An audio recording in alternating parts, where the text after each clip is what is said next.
Vamos começar então. Hoje a gente vai gravar mais um episódio do nosso podcast, MindVet, podcast disruptivo. Não é isso, Guará? Onde a gente vai trazer as inovações e os nossos projetos. A gente está aqui hoje com o Dr. Edilson, de Paula Lopes, um amigo do peito, um profissional ilibado, uma carreira extraordinária para contar para nós, sem dúvida nenhuma. Nós temos história juntos, eu e o Dr. Edilson, Gilberto também, Guará também. Vai ser um prazer imenso a gente poder conversar, resenhar, trocar ideia e aprender muito com ele, pode ter certeza. Boa noite, Ed. Fala, Rafael. E aí, tudo jóia? Fala, Guará. Como é que estão as coisas? Tudo bem? Boa noite, doutor Edilson. Satisfação falar com você. Prazer enorme para a gente, uma honra.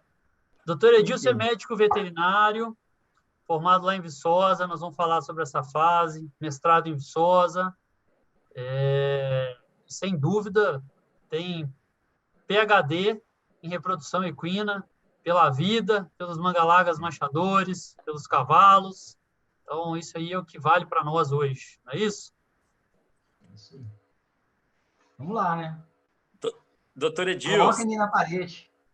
Doutor Edilson, você é um profissional extremamente renomado, uma referência para todos nós, sem dúvida.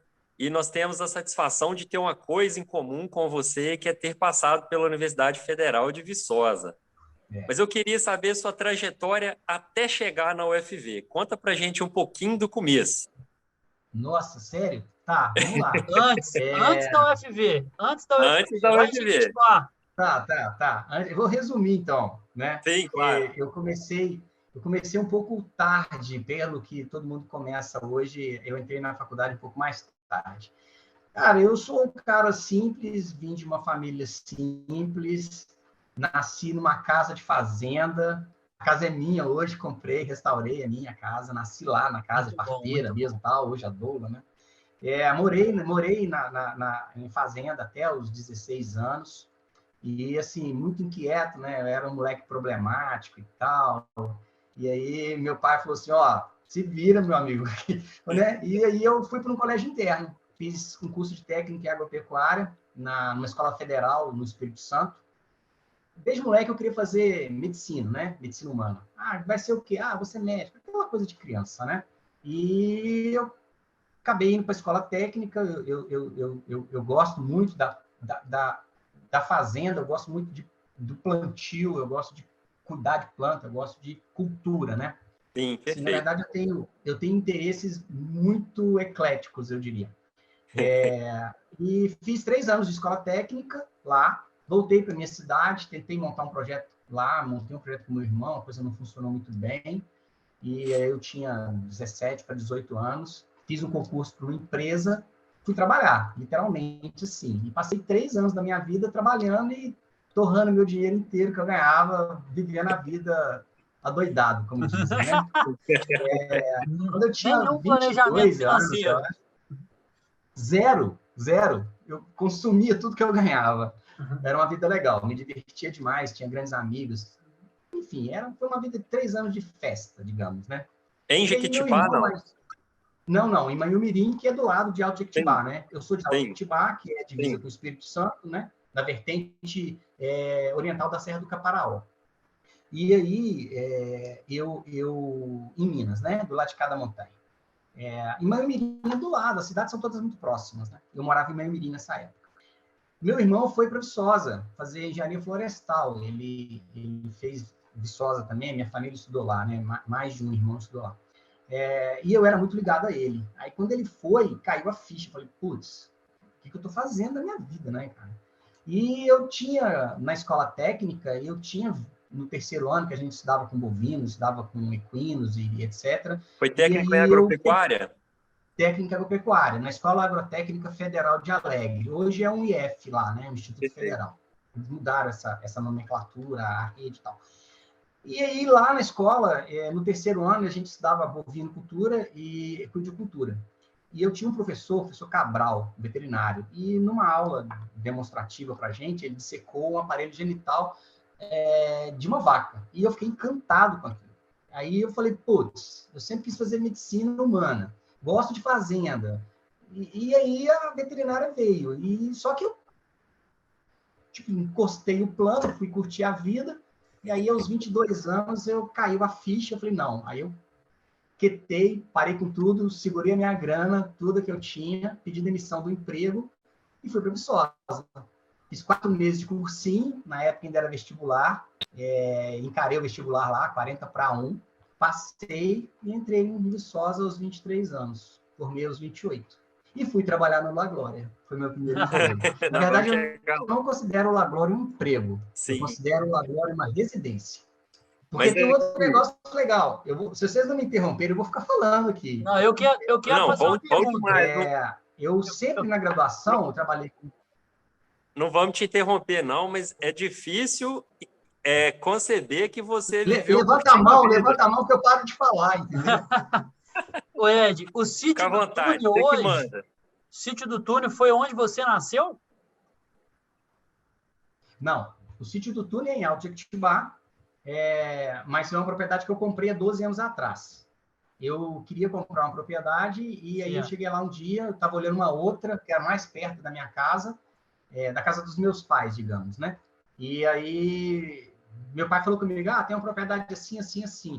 Aí eu falei, não quero, tem 2 estradas, não sei o quê, não quero não. Aí ele falou, não, vai lá para ver. Aí eu fui, e lá no túnel, a gente fala no túnel, no sítio do túnel, tem uma captação de água e passa ao lado de uns bambus amarelos, assim, e eu fui andando naquilo, eu adoro natureza, né? Meu irmão é engenheiro florestal, é botânico, eu sou ambientalista. Então, assim, eu fiquei deslumbrado com o lugar. Eu andei 200 metros e virei para meu pai e falei assim, vou comprar. E comprei, entendeu? Mas aí, a casa onde eu nasci, ela assim, Alto Jequitibá, uma cidade muito pequenininha. O sítio do Túnel está a 4 quilômetros numa direção e essa casa, que é a casa que fazia parte da fazenda do meu avô, ela está a 4 quilômetros na outra direção. Então, assim, eu comprei uma parte da propriedade que era do meu avô, onde tem a casa. E sou vizinho de frente da casa dos meus pais. Então, a casa fica fechada, é uma casa antiguinha e tal. Então, eu tenho lá, e tem o túnel, que é onde é o túnel, o sítio do túnel, que deu origem ao sufixo dos meus bichos e por aí vai. Show. Então, conta um pouquinho da primeira experiência profissional, digamos assim. Então, é que eu estava falando. Quando eu fui fazer graduação, no segundo período eu já caí na clínica, né? Vou mexer com bovino de leite ou cavalo. Aí, no segundo período, o bovino de leite já era, né? Eu vou trabalhar com cavalo, encantado com a espécie, com o bicho, com, sei lá, com a psique do cavalo, enfim. E foi logo que o Jorge Rio Tinto, que é o professor Jorge, né? Respeitosamente falando, né? Ele foi dar aula em Viçosa. E eu tenho uma experiência, foi uma história muito engraçada até que eu vou contar aqui do Jorge, que talvez ele não saiba, né? O Jorge, ele tem a minha idade. Assim, ele era moleque, né? Quando ele foi para Viçosa. Tinha cara de moleque, assim. 20 e poucos anos, 23, 22, 23 anos, provavelmente 24 anos. E um dia estava lá com um cara casqueando a potrinha, e aí na hora que a potrinha mudou a mão, ele tinha pego na sola, tinha um pouquinho de sangue, sabe? Eu falei, não, como é que deixa um cara desse casquear, sangrou a égua, tal. O cara falou assim, professor de cirurgia. E putz, né? E aí eu comecei a conversar com ele e eu fiquei o resto da graduação inteira sendo estagiário, orientado do Jorge Rio Tinto. Então eu passei a faculdade inteira fazendo clínica e cirurgia. No quarto ano, oitavo período, eu passei naquela fase de não é isso que eu quero fazer da minha vida. Estava enjoado de clínica, de cirurgia, de sangue, de sala de cirurgia, de ver bicho morrendo. Aquilo me saturou e eu vivia muito intensamente o hospital veterinário, né? A minha vida era república, PVA, né? Aula e hospital veterinário. Eu não fazia mais nada da vida, só fazia isso. Estágio. Aí eu falei com o Jorge, vou concluir o curso e vou pôr meu diploma na gaveta, não quero mexer mais, não. Não é possível. Eu falei, não, faz reprodução. Eu falei, não, nunca palpei uma égua, não quero, não é isso que eu quero, não estou afim. Eu vou só formar para não jogar 4 anos da minha vida fora. Eu vou concluir o curso, porque, de repente, lá na frente, eu preciso de um emprego, mas eu tenho uma profissão e eu não vou jogar É uma questão de inteligência, né? Anos numa federal, ralei pra caramba, jogar fora, literalmente. Falei, eu vou concluir, depois eu faço outra coisa da vida, né? Aí falou, vou arrumar uns estágios para você. Mandou eu fazer um estágio com o Wilson Canelas, lá em Três Rios. Eu fiquei um mês com ele. No Lambari? Foi legal, conheci as fazendas ali do entorno, Santarém, várias fazendas ali do entorno de Juiz de Fora, de Três Rios, ali onde o Gorete mora, né? Esse não era o Lambari, não, Ed? No segundo... Não, o Lambari foi depois. Foi depois? Aí, e nesse quinto ano, ele conseguiu um trabalho para mim na Ípica de Juiz de Fora. Eu fui trabalhar com o José Carlos Pontello, estagiário. Estava ele e o Chico, Francisco Lopes, né? Que é o Chico. E aí eu ficava naquele esquema. Eu saía sexta-feira de Viçosa, pegava o ônibus, ia para Juiz de Fora, passava o sábado e domingo trabalhando na clínica da Ípica, né? Trabalhando com cavalo de salto. Tudo clínica, né? Zero reprodução. E o quinto ano foi todo assim. Lá na faculdade eu dei aula no Colune, 2 anos de biologia, né, com aulas práticas e tal, monitor, enfim. Sempre fiquei dentro do ambiente acadêmico, mas sempre com clínica e cirurgia de equino, que era a única coisa que eu fazia. E aí, nas férias de final de ano, ele falou, vou conseguir um estágio para você no La Glória, para você ir lá, conhecer e ficar lá um tempo. A princípio, o Leozinho não queria, tá? Aí demorou um pouquinho, aí ele aceitou que eu fosse. Aí eu fiquei no La Glória, tipo janeiro, fevereiro, alguma coisa assim. E eu colei grau no último dia de fevereiro, 28 de fevereiro de 97. Já vão lá 20 e tantos anos, 26, 27 anos. E uma semana antes de formar, eles me ligaram do La Glória perguntando se eu não queria ir para lá para fazer clínica, porque tinham muitos potros, o Fernando Cavalier, que era o veterinário, fazia só reprodução. Naquela época, a transferência de embrião não cirúrgica estava engrenando, né? Ele tinha vindo de São Paulo, devia ter uns 2 ou 3 anos. Até então era o Capello, o pessoal da FMG, que fazia lá cirúrgica. O Giovanni, a equipe do Capello. Isso aí. Aí o Fernando, ele trabalhava em São Paulo, no Cruz de Malta, lá, e ele foi para o La Glória para fazer as transferências já não cirúrgicas. E aí, nessa, eu fui para fazer clínica. Então, eu fiquei meio que de estagiário, assistente dele, para fazer cuidar de, né, ego de diarreia, puto, enfim, fazer clínica. Estagiário de clínica. Foi através do Wilson?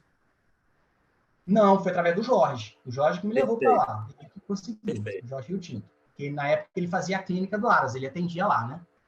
E aí, um dia eu estava lá, já uns 2 meses, o Fernando perguntou, você não faz reprodução? Eu falei, não. Você não palpa égua? Eu falei, só abdômen. É isso eu palpo, porque eu passei a vida inteira na graduação fazendo isso. Quer palpar? Quero. Conhecimento no corpo espaço, estou aqui mesmo, moro aqui, vamos fazer.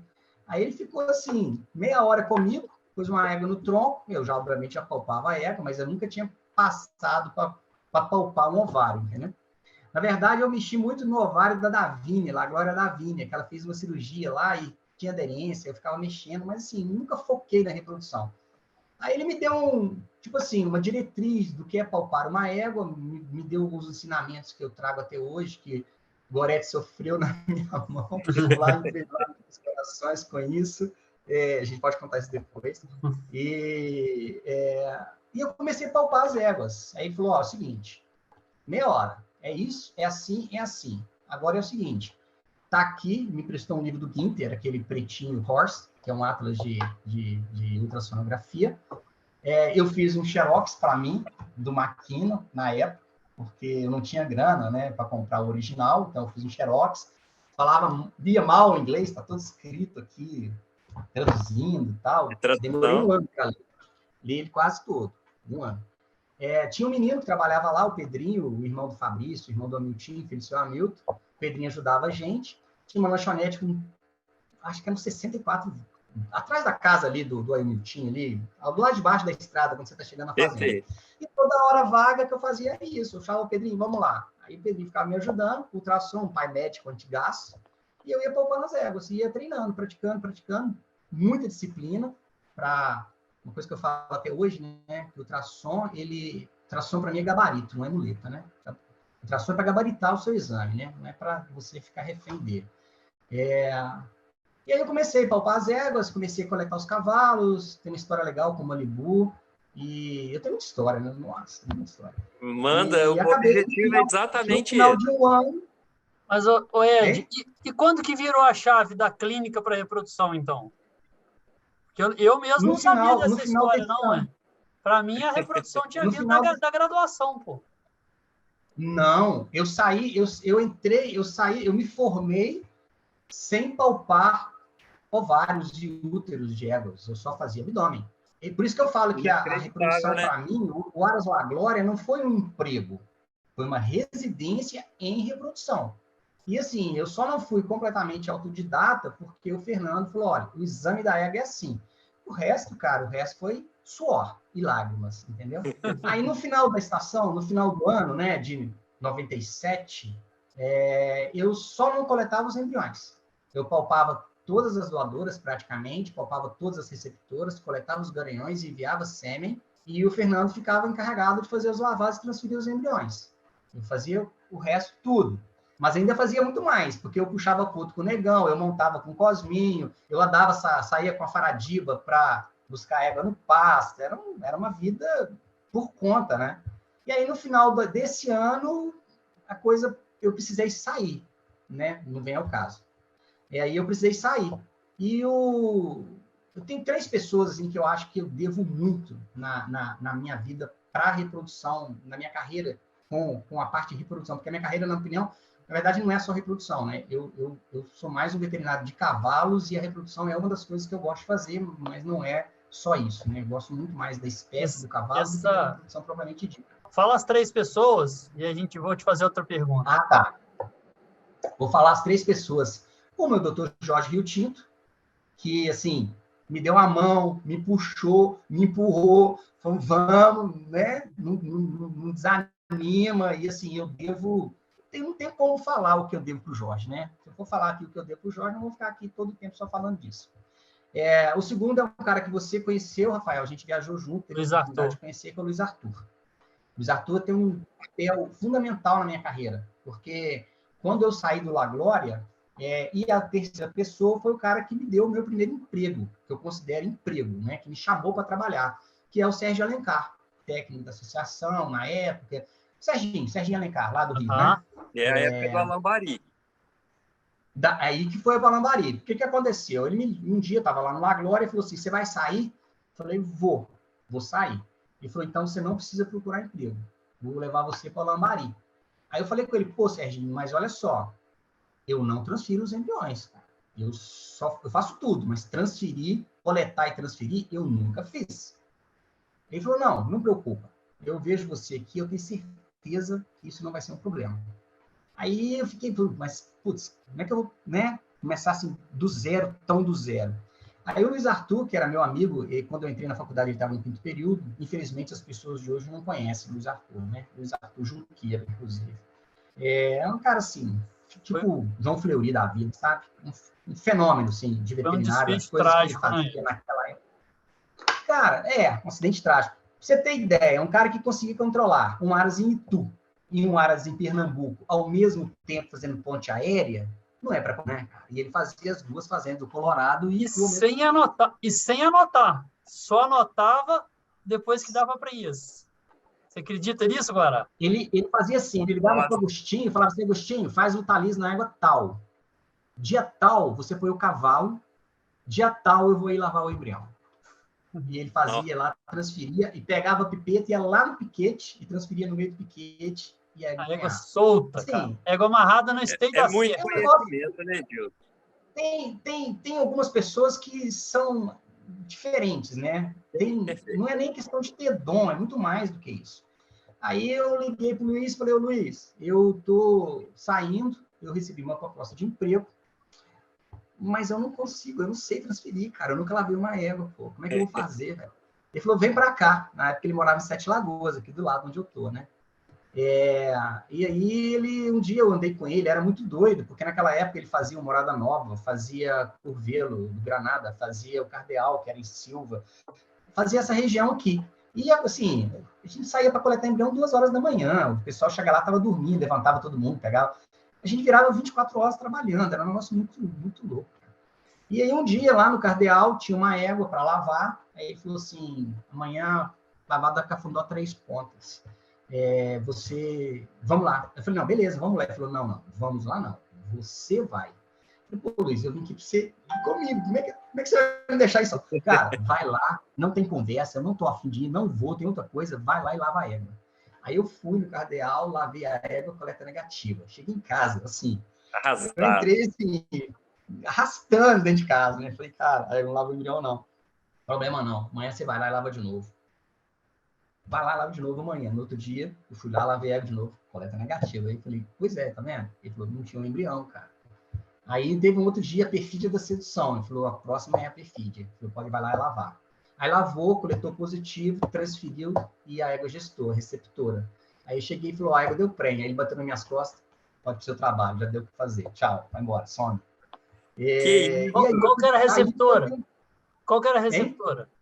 Nossa, não vou lembrar, cara. Eu Não é lembro das possível égua, da que você não vai receptora lembrar. não Olha. lembro. Que isso? A Não, primeira a gente cara, nunca esquece, Ed. não vou lembrar, não vou lembrar. Eu lembro da égua, das éguas eu lembro. E aí eu fui para o Alambari, convidado pelo Serginho. Aí cheguei lá, fiquei... Era um esquema muito bacana, que eles tinham uma propriedade pequena, Ô, e eu tinha Edilson, muito... desculpa te interromper. Só antes da gente passar para o Alambari, conta o caso do Fusca para gente, que é na época do La Glória ainda. Outro dia eu vi um videozinho do Rafael, gravando uma entrada lá da Fazenda Cachoeira, e eu falei, nossa, eu já bati nessas árvores, cara. Eu tive dois problemas com aquele Fusca, mas na verdade a culpa não era minha, Gilberto. Aquele Fusca tinha alguma maldição nele. Você sabe que ele terminou sendo roubado na exposição da Boicote. Isabela, né? Não Hein? sabia disso também, não. Não, vou te contar a história do Fusca. Tinha uns 3 meses que eu estava trabalhando lá e eu ainda estava assim, muito ligado em Viçosa, né? E eu não tinha carro. É diferente do que era hoje, né, cara? Eu ganhava muito pouco, não tinha carro e tal. Aí eu conversei com o Fernando, que era o veterinário, o carro ficava por conta, e ele falou, não, pode ir no carro e tal. Aí eu fui para uma festa em Viçosa. E aí já viu, né, cara?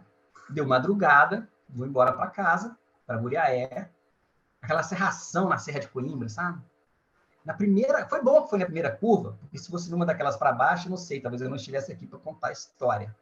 Cara, eu cochilei no volante, né, cara? E aí eu Ó, rodei com o carro, subi no barranco e meio que semi-destruí o Fusca, né? Aí aquele carro, aquela loucura, né? Recém-formado, residente, 3 meses de trabalho, destruiu o carro da fazenda, né? Já viu como é que foi, né? Aí foi uma história engraçada. Aí, beleza, enfim, vou pular algumas partes.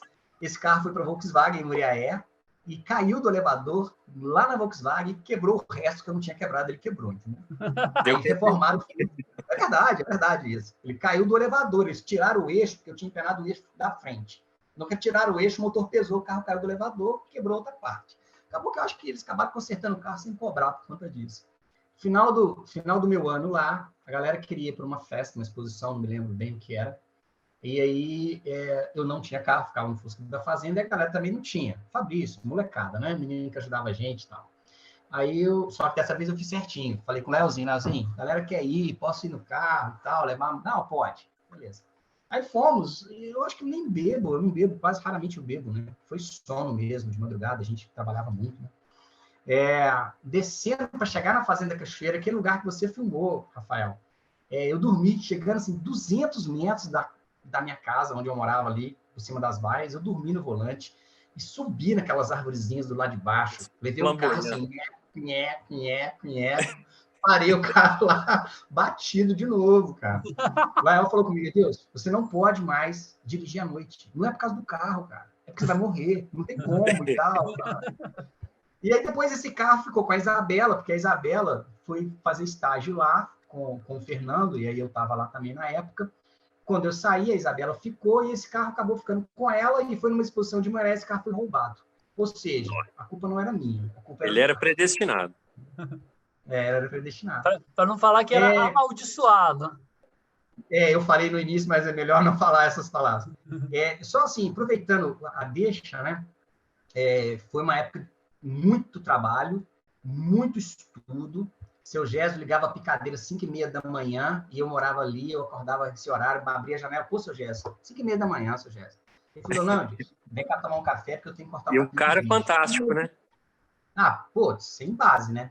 E aí, era meu dia que começava. assim, eu sempre me dei muito bem com eles, né? O seu Hamilton, o seu Jesus, assim, eu sou um cara simples, né? Então, Demais. sou muito mais Terez. manso do que a galera pensa, do que a galera fala aí, sabe? Terez, legal. Eu tenho Não, muitas você é uma histórias referência legais muito aqui na positiva pra Glória. gente. Tem uma outra história Tem aí umas mais coisas bacanas, exótica? né? Conta pra gente aí. O parto, Então, conta do parto. teve um dia, cara. Tem uma história legal para mim como profissional que foi, como mês de formado, trabalhando lá, o Malibu da Santa Terezinha, o cavalo, cólica. E eu estava sozinho na fazenda. Eu fui atender e, graças a Deus, resolveu-se super bem. E, assim, uma coisa que foi ótimo para mim, foi excelente do ponto de vista profissional, assim, para te assegurar que. Mas, assim, se a gente pode ensinar ou se a gente pode falar alguma coisa para quem está começando, eu acho que isso de vocês, a gente brinca, a gente ri, mas eu acho que tem que ter um É um dos fundo também objetivos nossos. passar a experiência para as pessoas, né? Quando der aquele, putz, não sei nada, que é tradicional de todo mundo que forma, o que eu fiz foi o seguinte, eu voltei na aula de clínica do Jorge e refiz o exame de clínica de uma cólica todo na mente. Emendei aí umas 40 ave-marias na sequência e fui cuidar do cavalo, que era o cavalo mais importante do Brasil na época, Octa, campeão nacional, valia uma fortuna. E eu ali, recém-formado, um mês de formado, cuidando daquele cavalo sozinho, né? E foi ótimo, que deu tudo certinho, fui fazendo as coisas com calma e pô, filé, deu resultado, foi ótimo. Um dia eu estava lá naquele apartamento, sabe, Guará, que você conhece muito Morei bem. lá 8 anos. Pois é, eu estava lá e aí, de madrugadinha, me chama, ô veterinário, ô veterinário, ô veterinário. Aí eu abri a janela, estava escuro ainda. E ele era jardineiro, Marquinho, eu acho, na época. Ah, você podia, vamos lá para você levar minha esposa ao médico. Aí eu falei, ah, o médico? E tal, ela tá passando mal, vamos lá, vamos lá. Aí eu entrei, tava de pijama, coloquei a camiseta, coloquei a calça, aí a ficha caiu. Cheguei na janela, Marquinhos, sua esposa não tá grávida, cara? Eu vi ela aqui no barrigão dele. Não, pois é isso mesmo. Ela tá na hora de nascer. Aí eu já surtei, né? Falei, mas da janela eu já perguntei, mas e aí? Desde que hora que ela tá com dor? Ah, não, desde ontem à noite. Ah, cara. Aí, assim, sequência de ave-marias, uma atrás da outra, né? Peguei o Fusca. Você conhece aquela estrada que desce? Não é uma estrada asfaltada. Eu não sei como é que eu consegui chegar, assim, o Fusca quicava igual um cabrito, cara. Era Pulava lá aqueles no buracos, sítio. eu toquei o pau, voado, né? Cheguei lá, rodei no terreiro, assim, falei, vai chamar ela, tal, vou esperar aqui, mexer no carro, abrir um espaço para ela entrar, Fusca, né? Aí ele chegou na porta, pô, vai dar tempo não, tá nascendo. Aí eu olhei pra cara dele, como assim? E agora? Ele falou, não vai lá você que você sabe mais que eu, cara, eu não vou lá não. Aí eu entrei no quarto, entrei na casa, entrei no quarto e ela estava em trabalho de parto mesmo. Foi uma coisa que mexeu muito comigo, me ajudou. E você Assim, auxiliou o parto? Eu assisti, porque eu assim, não precisei intervir, graças a Deus, sabe? Mas eu auxiliei o parto, eu cheguei, ela estava em trabalho de parto, já tinha tirado a roupa, estava, enfim, uma situação, enfim. E eu acho que é uma experiência dessas que formam você, sabe? É um Única, negócio né? único. Ah, não tem explicação, cara. Aí na hora que eu cheguei, o neném estava começando a nascer, eu acompanhei o bebê, né? A expulsão do bebê. Era uma menina e muito doido, cara. Escorrega. Aí a neném Lembrou chorou. da vontade de fazer medicina, pô. Pô, na hora que a neném chorou, eu falei, graças a Deus, né? Chorou. Aí arruma uma tesoura para cortar o umbigo, não tinha, dei uma tesoura enferrujada. Aí me arruma um fio, aí não tinha, veio um barbante de pão. Uma loucura. Eu tirei minha camiseta, que estava limpinha, quentinha, envolvi o neném, aí peguei o carro, fui lá na esposa do Dona Madalena, eu acho, se eu não estiver enganado, esposa do seu amigo. Isso. Aí cheguei lá na casa dela, ela estava fazendo café, ela de manhã cedinho, estava abrindo a janela. Aí eu falei, Dona Madalena, o que foi, Deus? O que aconteceu nessa hora? Eu falei, não, é porque a esposa do Marquinhos. Não, então, ela tá grávida. Eu falei, não, já era, já nasceu. Vamos lá, passei no laboratório, peguei álcool, degermante, sei lá, fiz um monte de coisa, gás, e falei, olha, a senhora vai lá, porque agora eu preciso subir, tomar um banho, deitar. Levei ela lá, voltei para casa, deitei, descansei, porque eu estava assim, exausto, né? Emocionalmente exausto. Na hora que eu disse, a galera já começou, ô parteiro, e foi super legal, graças a Deus. Que experiência incrível, cara. Incrível, incrível. Depois tive que ir lá no juizado assinar, né? Porque, enfim, para se emitir a certidão de nascimento, registro. Mas eu tenho muitas histórias, foi um ano muito intenso para mim, né? Eu tenho muito que agradecer o tanto que eu trabalhei, ao Negão, que me ajudou demais, é uma figura única, raro. Enfim, né? Vamos pular, porque senão a gente vai ficar aqui. Foi meu primeiro ano. Bom, cara. Tem história para contar que tem boas lembranças. Com certeza. Ed, vamos para antes da gente dar continuidade assim nessa parte da carreira e a gente trazer também a história do mestrado depois, como que foi. Conta para nós um pouquinho dessa parte mais lúdica, da paixão pelo cavalo. Quem é o Edilson hoje, como veterinário? Assim, como você se enquadraria, sua relação com o cavalo? Então, depois desse tempo todo, né, trabalhando com reprodução, com cavalo, o meu perfil, né, como é que é? Eu me peguei pensando nisso algum tempo atrás. Eu fui fazer um curso com o Reno, de congelamento, e surgiu o assunto lá, e aí me perguntaram, porque falaram do Goretti, falaram do Reno, falaram do Gustavo e tal, e a menina perguntou, quem é o Edilson, né? Quem você é? Aí sabe aquelas perguntas assim, quem é o Edilson? Você falou, não sei, nunca parei para pensar, né? Deixa eu pensar, que isso estabelece uma lógica de falar alguma coisa, né, cara? Outro dia eu mandei uma foto pro Rafael, porque eu tenho um cavalo, assim, eu adoro a espécie, né? Eu faço o que eu gosto realmente.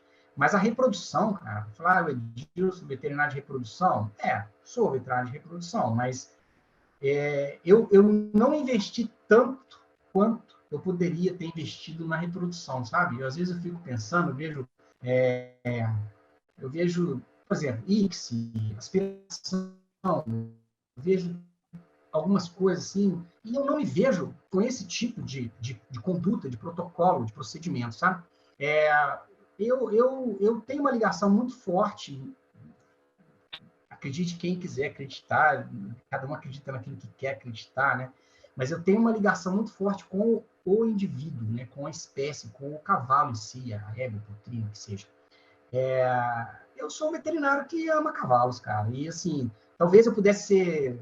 Eu sou mais do que um veterinário de reprodução. Eu crio, eu tenho uma afinidade, eu lido bem com eles, eu gosto de estar junto, eu gosto de acompanhar, eu gosto de ver o potrinho nascer, eu gosto de ir lá ver o potrinho no primeiro dia que nasce, eu gosto de colocar ele para mamar, eu gosto de ver se ele está com retenção. Então, assim, eu tenho que pôr a mão, e eu não sei se eles sabem que eu gosto deles, mas às vezes você pega um bicho arredio, você põe a mão e o bicho fica tranquilo com você.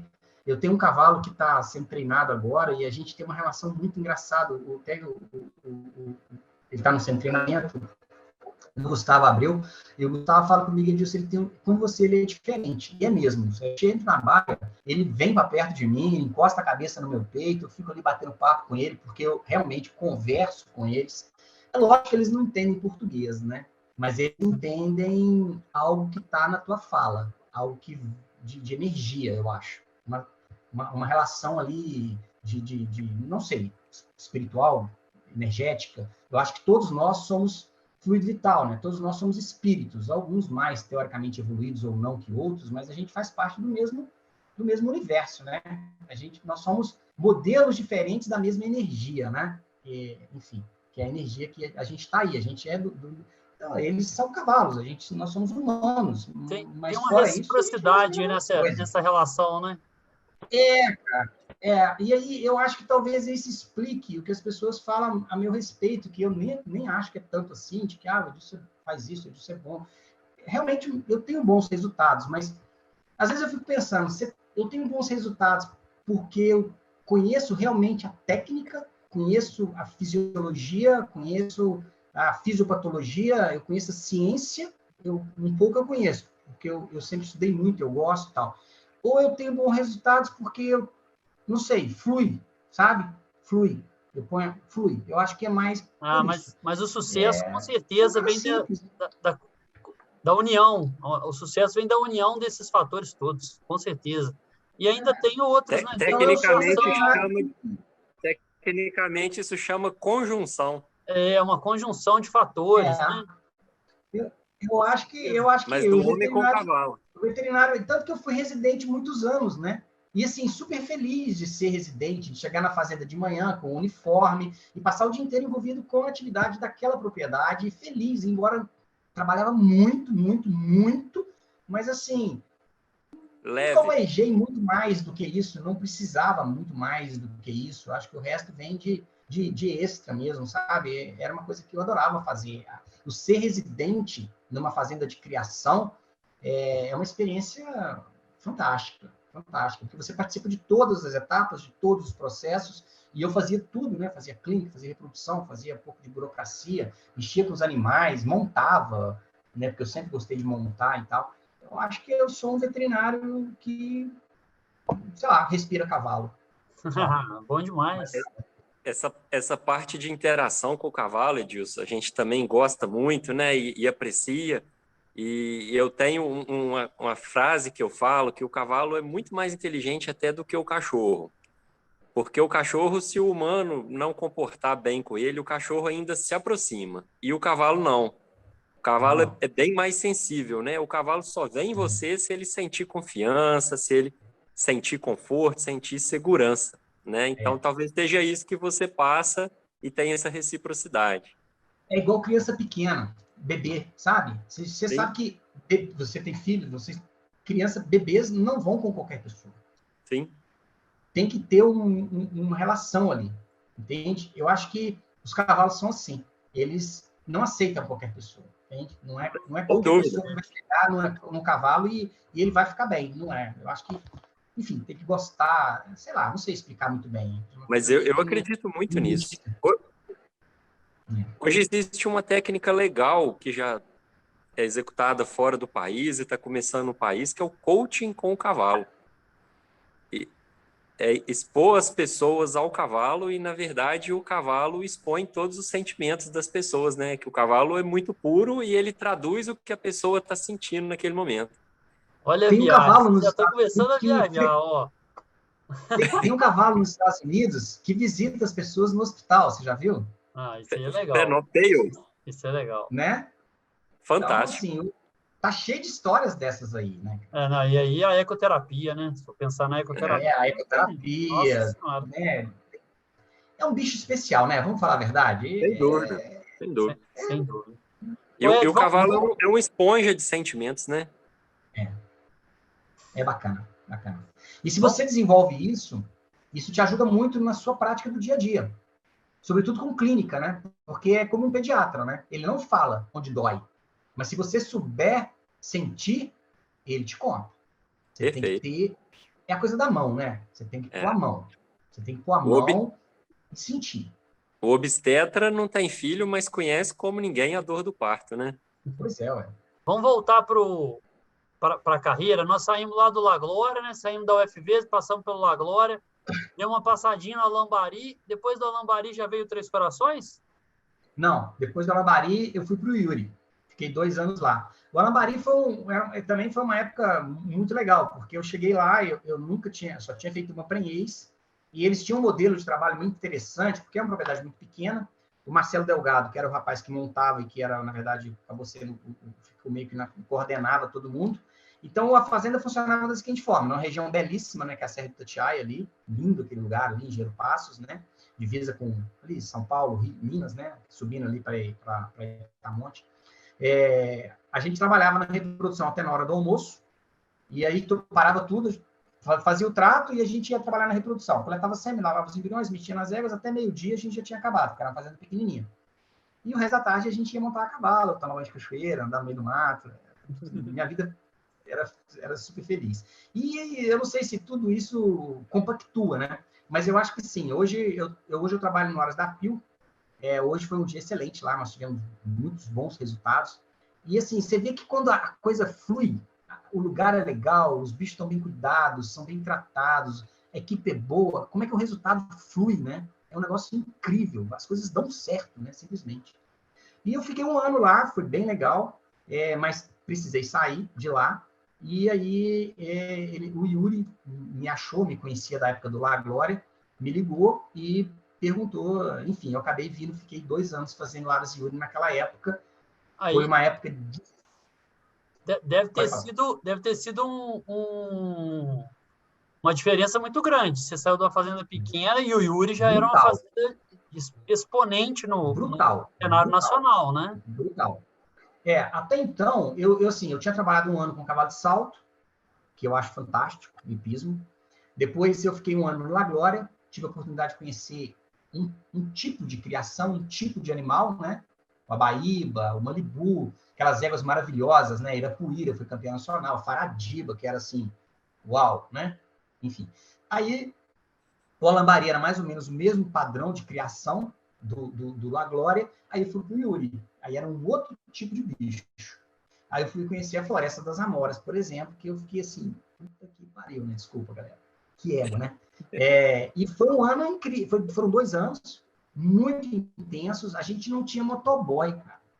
Eu ia Jequitibá, Sete Lagoas, não tinha motoboy. A gente andava de Equitainer, punha no ônibus, era um negócio maluco. Eu ia 3 vezes, às vezes, por semana, por dia. De Sete Lagoas até o Aras, trazendo sêmen, buscando sêmen. Trabalhava igual um maluco, assim, 15, 16 horas por dia, 7 dias por semana. Foi um negócio intenso e foi bom demais, porque foi uma época onde eu consolidei o que eu aprendi na minha residência no La Glória, um ano de vida tranquila, com bons resultados, vida boa no Alambari. Aí eu caí no mundo, né? Falei, agora o bicho pega, é aqui que a criança chora e a mãe não tá nem aí, né? Foi trampo, não vou te negar, não. Foram 2 anos muito intensos. Aí, no segundo ano, a minha irmã tinha se formado em Viçosa.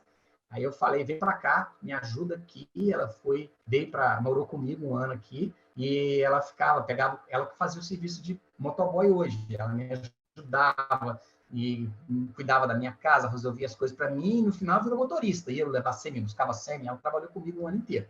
E eu fiquei lá 2 anos. Foi um trampo, era uma vitrine na época, né? O Rafael falou, todo mundo, o Yuri, todo mundo conhecia, uma tropa fantástica, né? Montava na Supipa da Selva Morena, uma das melhores léguas que eu já montei na vida. Tinha ilustrado de cravinhos, eu trabalhei com o Golibu, trabalhei com o Malta, trabalhei com o Etrusco, o Greco começou comigo, eu comecei a coletar o cavalo. Foi assim, e eu fazia muita clínica, né? Porque eu era residente, eu fazia muita reprodução, mas eu fazia muita clínica. Tem altas histórias de clínica daquela época. Eu acho que essa formação que Viçosa dá para nós, aí eu vou ser bairrista, me perdoem, enfim, mas eu não posso negar. A gente tem uma formação de ciclo básico em Viçosa que é diferente, né? A gente faz medicina durante 3 anos, depois a gente estuda o que você quiser.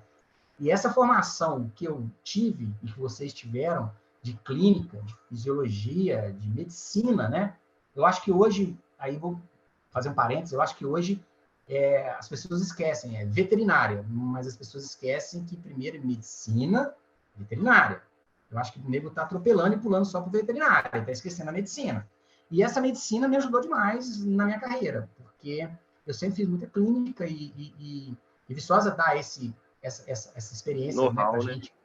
Know-how, só O isso. Né? Edilson, Foi muito bom, foi muito bom. Aí de lá eu fui para Três A Corações. base, né? Tem que ter a Deixa eu- base. Sem a base, não resolve problemas. E a gente é pago para Fundação de resolver uma problemas. casa, né? Senão a casa cai, pô. O Edilson, O Guará fala muito isso. A gente resolve sei quantos problemas por dia, toma 500 decisões por minuto, se for preciso, né? A gente precisa da base. O Edilson, antes da gente passar por Três Corações, você tem uma experiência vasta e isso encanta a gente, mas eu queria te fazer uma pergunta. O que você vê hoje de diferença da reprodução, da transferência de embrião, dos recursos que tem hoje de equipamentos, de produtos, para lá na época que você começou? Cara, eu acho que hoje as coisas estão muito, muito, muito mais fáceis, né? Porque hoje você tem tecnologia para um sem número de problemas que na época a gente não tinha, muito embora naquela época nós não tínhamos os problemas que nós temos hoje. Isso também tem que ser levado em consideração. Porque o que mudou a criação, o que mudou o mercado, vou falar do nosso mercado, que é o machador, né? Que eu praticamente hoje trabalho só com machador também. A maneira como os sistemas de criação estão estabelecidos hoje, os condomínios, esse tanto de égua indo para cá, égua indo para lá, égua com 2, 3, 4, 5 donos, égua que nunca emprenha, semi-congelado, hoje em dia. A coisa é muito dinâmica e está muito rápida e está cada dia mais rápida. Então, também as duas coisas meio que caminharam juntas. Hoje você tem muitas mais soluções, mas você tem muito mais problemas, né? Cara, na minha época a coisa era mais, teoricamente, era mais simples. Nós tínhamos menos problemas, né? Reprodutivos, por exemplo, menos lesões. As coisas o cavalo era mais cavalo. Hoje em dia a gente lida com muitas dificuldades, muitos obstáculos, né? Mas a gente tinha que se inventar, né? A gente tinha que se inventar. Eu sempre fui um pouco heterodoxo, assim, sabe? Então, por exemplo, coisas que quem faz estágio, quem me conhece, sabe. Assim, quando eu comecei, eu aprendi sozinho, né?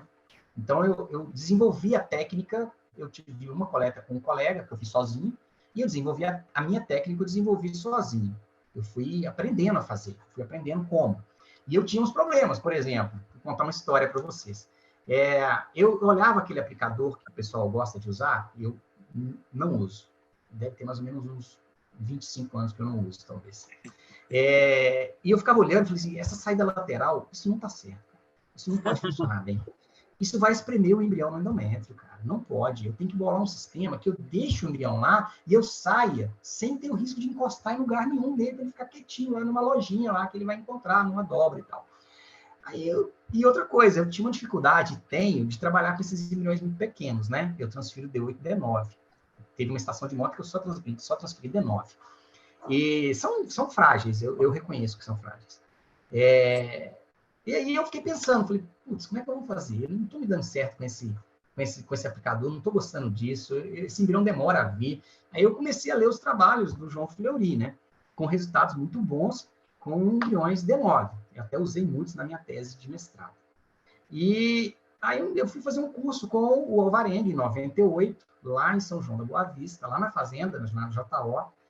Fui eu, o Juninho de 3 Filhos da mesma época, e a gente foi lá, o Luiz Arthur, enfim, nós fomos fazer um curso com o Alvarenga e o João Fleury. Eu tive a honra de segurar o copinho para o João Fleury lavar uma égua. Que legal, cara. Isso é histórico, hein? Isso é histórico. Foi legal. E foi legal porque era um embrião de 7 dias e eu tô virando lá o copinho e eu vi o danadinho lá dentro, né? Aí eu falei com ele, o embrião tá aqui. Aí ele trucou, não tá. Um embrião de 7 dias, você não viu. Eu falei, olha, quer continuar a lavar? Continue a lavar. Mas o embrião tá aqui, porque eu já ouvi. Eu passei um ano segurando copinho no La Glória pro Fernando, né? Então, assim, PhD em segurar copinho, né? Tava treinado. E foi legal, porque ele achou, tava lá, 400 micras, e foi bacana demais. Aí, no final da palestra, eles começaram assim, do curso, ele falou assim, Marco Alvarenga, lá na frente. Eu vou mostrar uma coisa que a gente está fazendo agora, por conta dos embriões maiores e tal, a gente está usando a pipeta provar para transferir os embriões. Aí eu lá no fundo falei, putz, tá, né? Eu já faço isso já tem alguns meses, né, cara? Só que assim, nunca publiquei, nunca fiz nada disso, né? Mas eu comecei a mexer com a pipeta muito lá atrás, porque eu achava assim, como que eu vou passar esse embrião? Primeiro, eu não quero coletar um embrião tão pequeno. Eu quero coletar um embrião maior que eu possa vê-lo, porque você economiza tempo da sua vida, tempo da égua, tempo do tronco, tempo de manipulação, enfim. Eu queria coletar rápido. Eu queria chegar, lavar o embrião, pegar ele com 5, 10 minutos, passar e tal.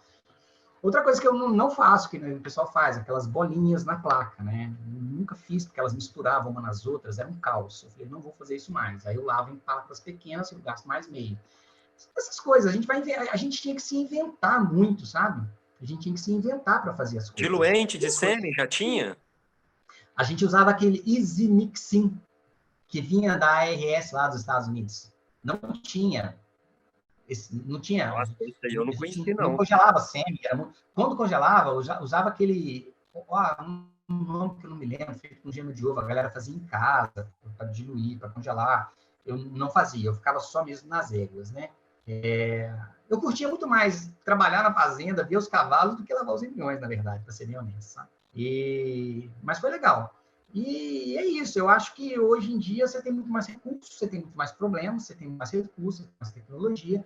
Hoje você não precisa, se você quiser não pegar um livro texto, você vai no Google e você vai ler coisas boas no Google, né? Você vai encontrar bons trabalhos, você consegue baixar bons arquivos.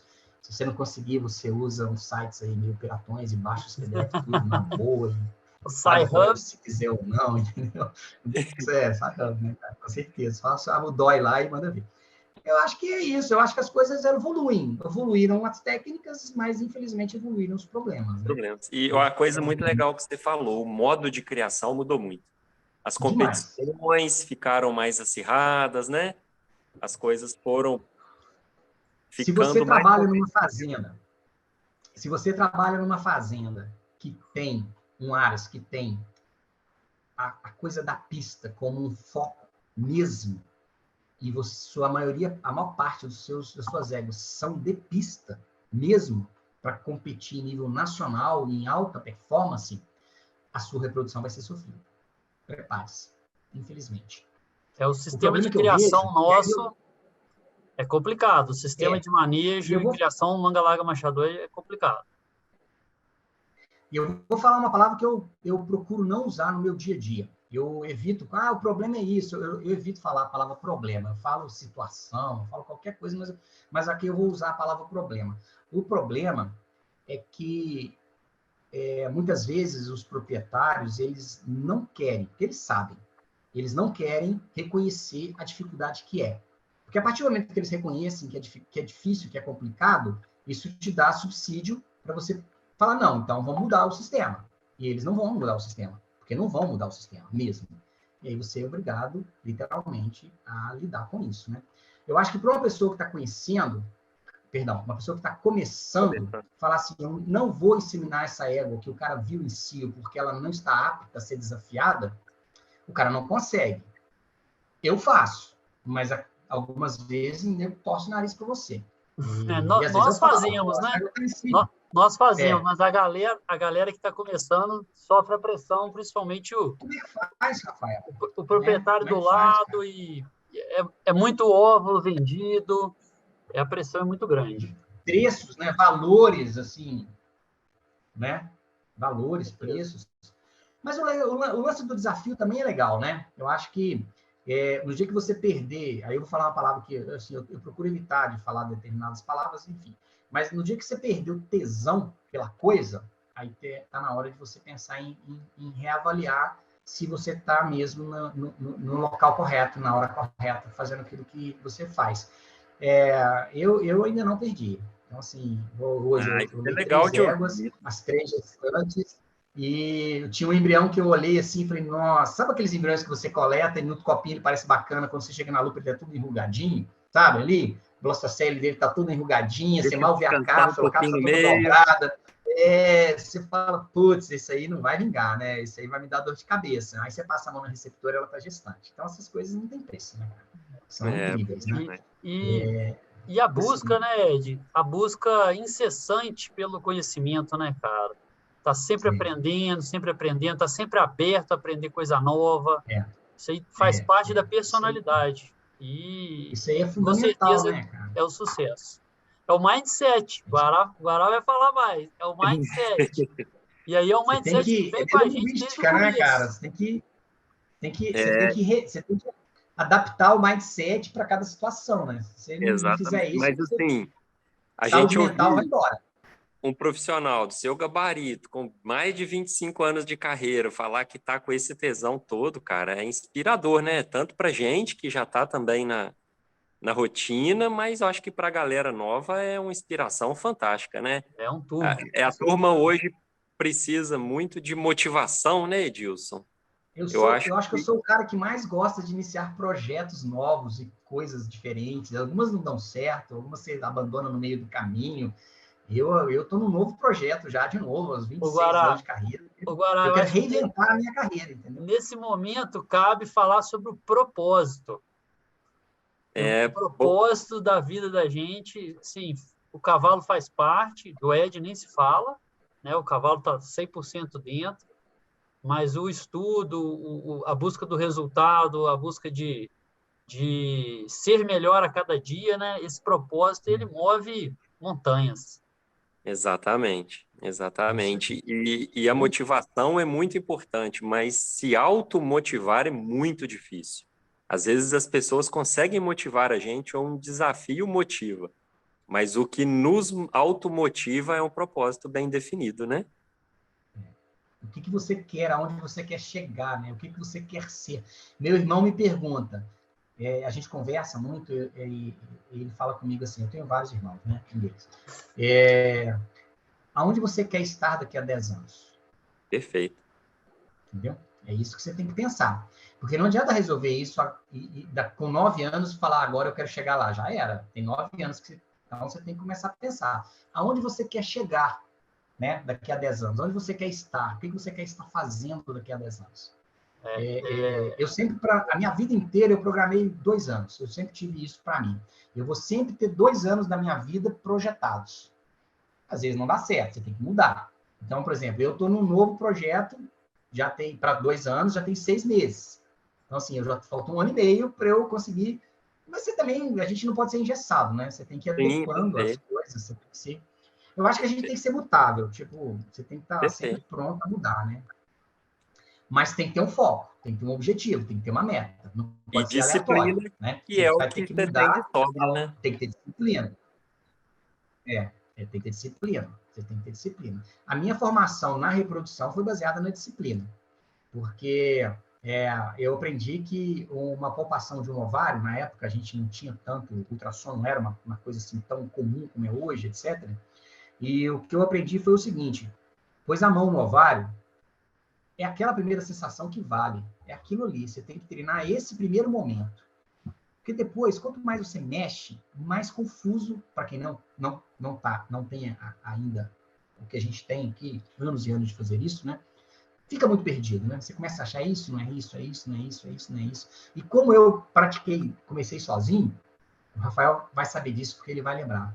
Eu palpava a égua sem ultrassom, e palpava rápido. Fui a mão no ovário, tal. Nunca pensei numa estrutura, numa parte, eu não segmentava o trato, né? Eu terminava o exame e falava, essa égua tá... Não queria saber o que estava no folículo, no ovário, eu queria saber em que fase do ciclo ela estava. Aí eu falava, não, essa égua, eu comigo, né? Essa égua tá assim, assim, assim, ela tá isso, é isso. Aí eu pegava o ultrassom passado. E assim, era rápido. Eu me obrigava a fazer rápido. Na hora que eu via que eu começava a delongar demais, eu tirava a mão. Falei, não, chega, não posso ficar passando muita mão. Aí, caso eu tivesse acertado, beleza, a próxima égua. Caso eu tivesse errado, aí eu voltava e palpava de novo para aprender ali, gabaritava com o ultrassom, né? E você só consegue fazer esse tipo de coisa se você tiver disciplina, né? Porque a tendência natural é você pôr o ultrassom logo e resolver ir embora, né? Mas se você quer realmente aprender, você não pode fazer isso. Você tem que treinar as suas vias nervosas para você ter realmente chegar para você, né? Desenvolver no nosso essa sistema sintonia fina, né? O que é aquilo ali. Então, é o tato, é o feeling, é uma coisa assim. Se alguém me perguntar, Edilson, hoje, o que você é bom na reprodução? Cara, eu não sou bom em aspirar, nunca aspirei, eu não sou bom em fazer isso, eu nunca fiz, eu não sou bom. Eu congelo sêmen, mas eu não sou o melhor congelador de sêmen do mundo. O que você faz bem? Eu palpo bem. Eu palpo o útero bem, eu consigo sentir assim, coisas muito discretas, muito sutis.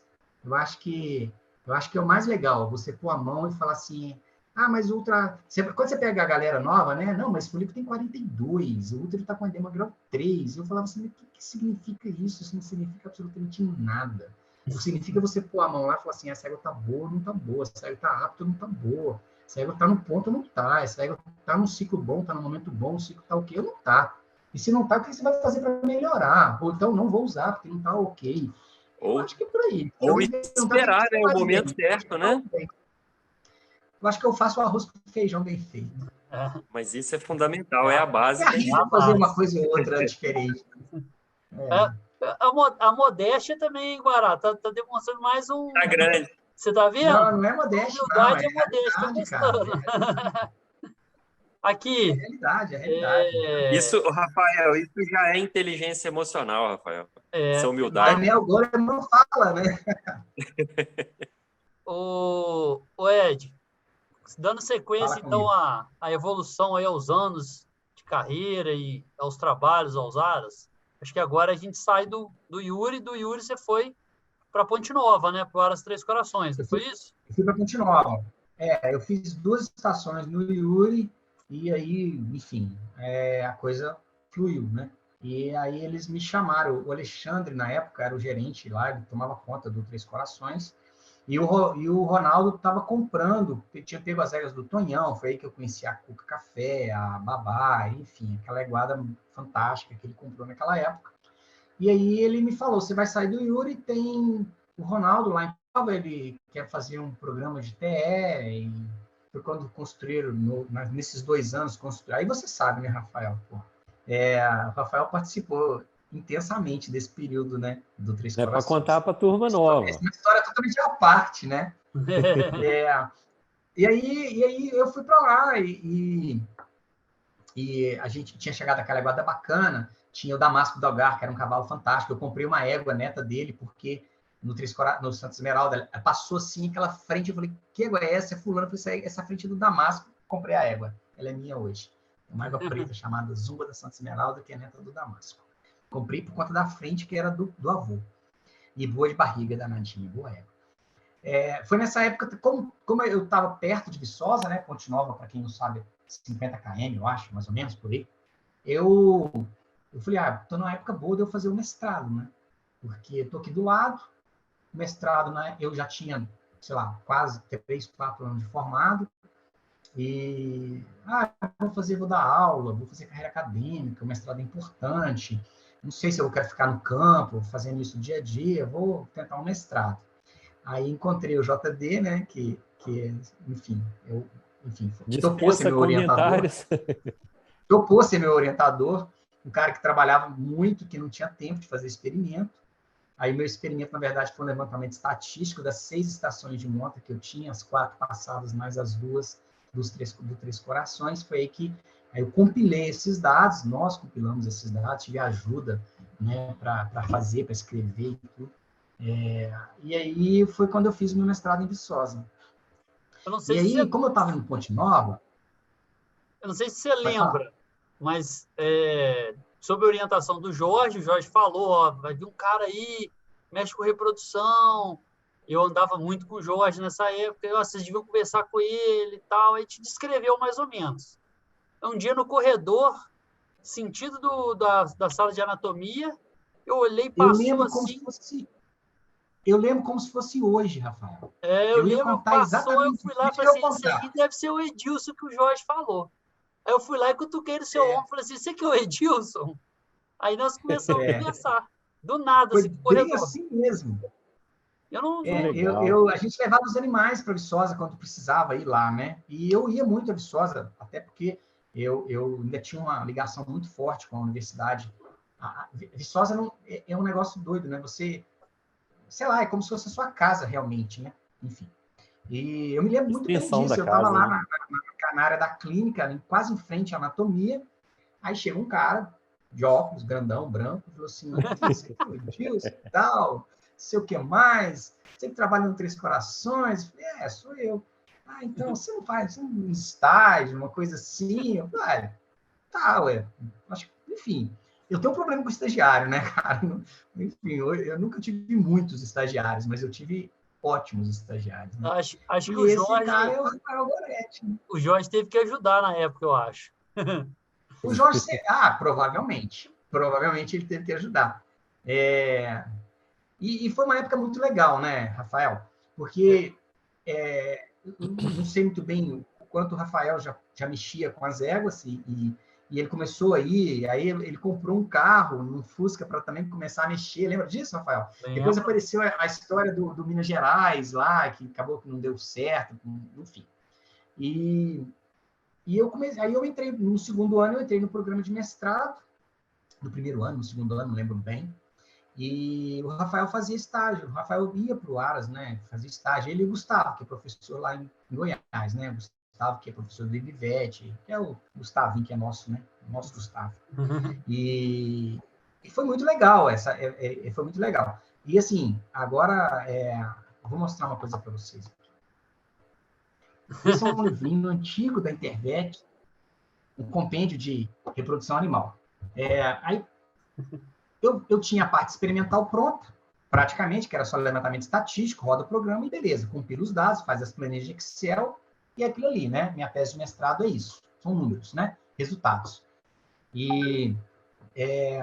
Mas eu tinha que fazer os créditos, né? E era um negócio maluco, porque às vezes você tem aula, é aquele negócio certinho, né? Você tem aula de 8 às 10, depois você tem de 4 às 6, e não tem jeito, é isso mesmo. E aí, eu falei com o Rafael, vamos fazer um negócio. E você já tem um ano enfim, o Rafael já era o cara bom que é hoje, só que novo, né? Mas assim, o barro já era o barro que é, né? Aí eu falei, vamos fazer um negócio. Eu vou fazer um acordo com você. Você me ajuda tocando aras nos momentos que eu estou em Viçosa, fazendo aula, coletando, mexendo, etc, etc. E, em contrapartida, eu te ensino, sei lá, tudo que eu sei, sem frescura. Eu nunca tive isso de amarrar informação. Acho isso uma tremenda babaquice. E foi assim, né? E o Rafael, como às vezes trabalhava até de noite, e eu morava em Ponte Nova, morava sozinho, né? O Rafael ficava na minha casa, né? No quarto de hóspedes. Eu passava de madrugada para ir na cozinha tomar água, o Rafael estava estudando esse livro. Aí eu voltava, o Rafael estava estudando esse livro. Aí no outro dia eu passava para tomar um café, o Rafael estava lendo esse livro, entendeu? Não esse, mas igual a esse, né? E é por isso que o Rafael Goretti é o Rafael Goretti, né? O cara que tem o dom, tem a manha, estudioso pra caramba, cientista, empreendedor. Aprendi com a pessoa certa, né, Guará? Tem que ter bons professores. Foi uma experiência muito legal. Aprendeu a aprender, né, Rafael? Aprendeu a aprender, isso aí. E a mesma maneira que eu aprendi a palpar as éguas, não sei se o Rafael vai lembrar disso.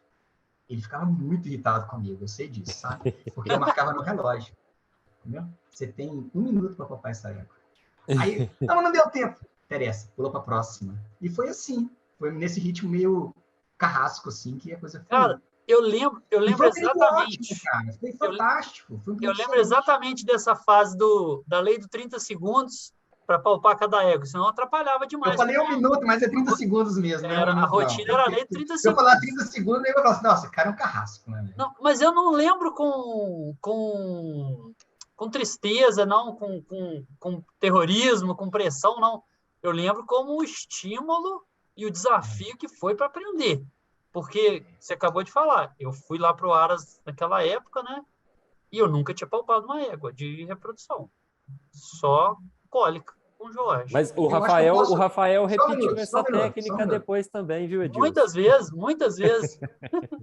Eu acho que eu posso, assim, assim, eu tenho um orgulho. Eu nunca falei, eu acho que eu já falei isso pro Rafael, mas então agora eu vou falar de público, né? Normal. Perfeito. Eu tenho um orgulho, assim, de ter aberto as portas, né? Pro Rafael, né, cara? Com certeza. Não é para qualquer um, né? E você foi o mentor dele por muito tempo, né, Edilson? Não Até foi hoje, só essa oportunidade, enorme, né? Enorme. Até hoje, em troca ideia direto. Toda vez que eu vejo o Rafa, sei lá, dando palestra na Bravec, sei lá onde, não interessa, entendeu? Toda vez que eu lembro, eu falo assim, filhão, né? Que legal, né, cara? É bom demais, cara. E bom ele também poder ter tido você como mentor. Eu só tenho a agradecer, pô. Só agradecer, com certeza. Uma coisa que eu sempre tentei passar, assim, ao longo das... Não foram muitas pessoas que eu... Enfim, talvez eu devesse ter sido diferente com relação a isso, mas, enfim, paciência. Eu sempre tentei passar algo mais do que reprodução, sabe?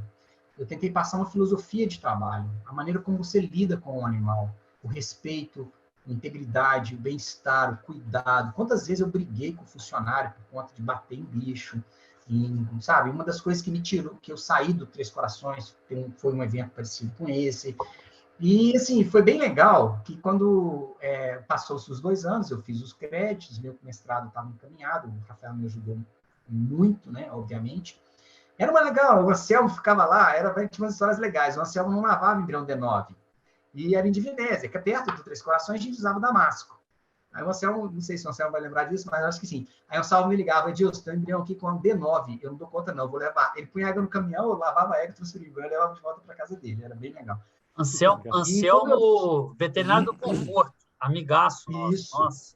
Anselmo Fogo. E o próprio Damasco, o Damasco foi muito fantástico. marcante nessa época, né, Edilson? Que atendia vários aras crescendo.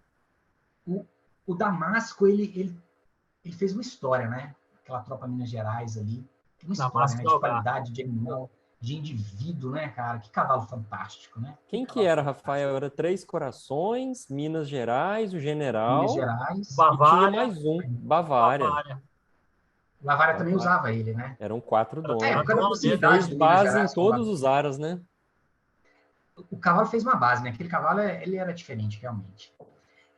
Uma história legal, que quando eu resolvi... Tem duas histórias legais na minha saída do Três Corações. Assim, não que é bom sair, né? É sempre uma coisa meio difícil ali, mas é importante, faz parte. O negócio é sair as portas abertas, sair numa boa e concluir Deixou um o trabalho, substituto né? à altura. Não é? É isso que eu ia falar. Aí eu fui conversar com o Ronaldo e eu tinha um convite na época. Curitiba era a melhor cidade do mundo para se morar. Jaime Lerner era o arquiteto, né? Que tem uma outra história da minha vida, que é arquitetura. E ele era arquiteto, e o Curitiba era o que havia de cidade na época, né? E eu tinha um projeto de me chamarem para ir para lá, iam pegar 3 aras e montar uma central, e eu ia tocar lá em Curitiba. Eu estava assim, entusiasmadíssimo com a ideia, né? Vou morar em Curitiba. E aí eu conversando com o Ronaldo falou 2 coisas para mim, assim, que foram bem legais. Essas são aquelas coisas que você precisa pontuar na história, né? Na timeline aí da vida. Uma, ele falou assim, Edilson, eu não quero mais fazer tantos embriões, porque eu tô com muito bicho, a gente produziu demais nesses 2 anos, tem que vender mais, etc, etc, etc.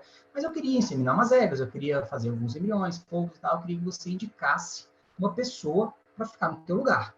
Eu falei, cara, Ronaldo, não tem que indicar ninguém. A pessoa que vai ficar aqui, se você quiser, já trabalha aqui há 2 anos, que é o Rafael. Ah, mas ele é muito novo e tal, será? Eu falei, olha, cara, não tem será. É simplesmente ele acabou, tá resolvido sua vida, cara. Né? E é isso, né? Depois o Rafael conta a partir daí a história dele lá. E outra coisa legal que foi, ele falou, não, tem um cara, você vai para lá, o que você vai fazer de sua vida? Eu falei, eu vou para Curitiba, estudando uma proposta de mudar para lá, estou muito afim de ir para Curitiba. Ele falou, mas tem um cara em Belo Horizonte que precisa de um profissional com o seu perfil. Aí eu falei, não, já resolvi, já conversei com o pessoal, já está mais ou menos engrenado e tal. Ele falou, não, pelo menos vá lá conversar com ele. Pelo menos isso. Eu fui para Belo Horizonte, conversei com ele e fui veterinário residente do Santos Esmeralda por 16 anos, né, que era o Adolfo Gel. Eu saí da sala do Adolfo Gel, esquece Curitiba, né? Fui mudar para Esmeraldas e fiquei lá 10 anos, depois fiquei 6 em Paropeba, e eu fui veterinário residente de Santos Esmeralda por praticamente 16 anos. Uma vida enorme, né? E um orgulho enorme, um negócio bacana fantástico. demais. Agora eu tenho uma história bacana para te contar do Santos Esmeralda que eu acho que você não vai saber. Tenho medo. A negra de Santa Esmeralda, eu não sei te falar se é a que tem mais, mas sem dúvida é uma das éguas que tem mais embriões tirados, transferidos, comunicados, né? Eu fiz a questão de consultar hoje. Ela tem 103 filhos. No mínimo, uns 90 são seus. Eu acho que a última vez que eles computaram isso e que alguém me contou foi num grupo de WhatsApp com alguns criadores, e o cara printou a tela e mandou para mim. Comigo foram, eu acho que foi isso aí, 92, registrados, né? Aí o que você pensa?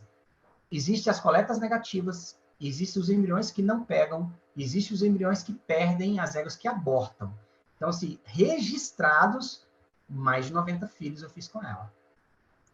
Alguns campeões nacionais. Agora, posso contar um detalhe da minha vida que vocês vão falar assim, você está brincando, e as pessoas me perguntam. O Gustavo Cheloni, que é meu amigo, que eu tenho uma história de vida com o Gustavo também, que é um veterinário daqui de BH, meu amigo pessoal, assim, adoro ele. E ele fica maluco quando eu conto isso.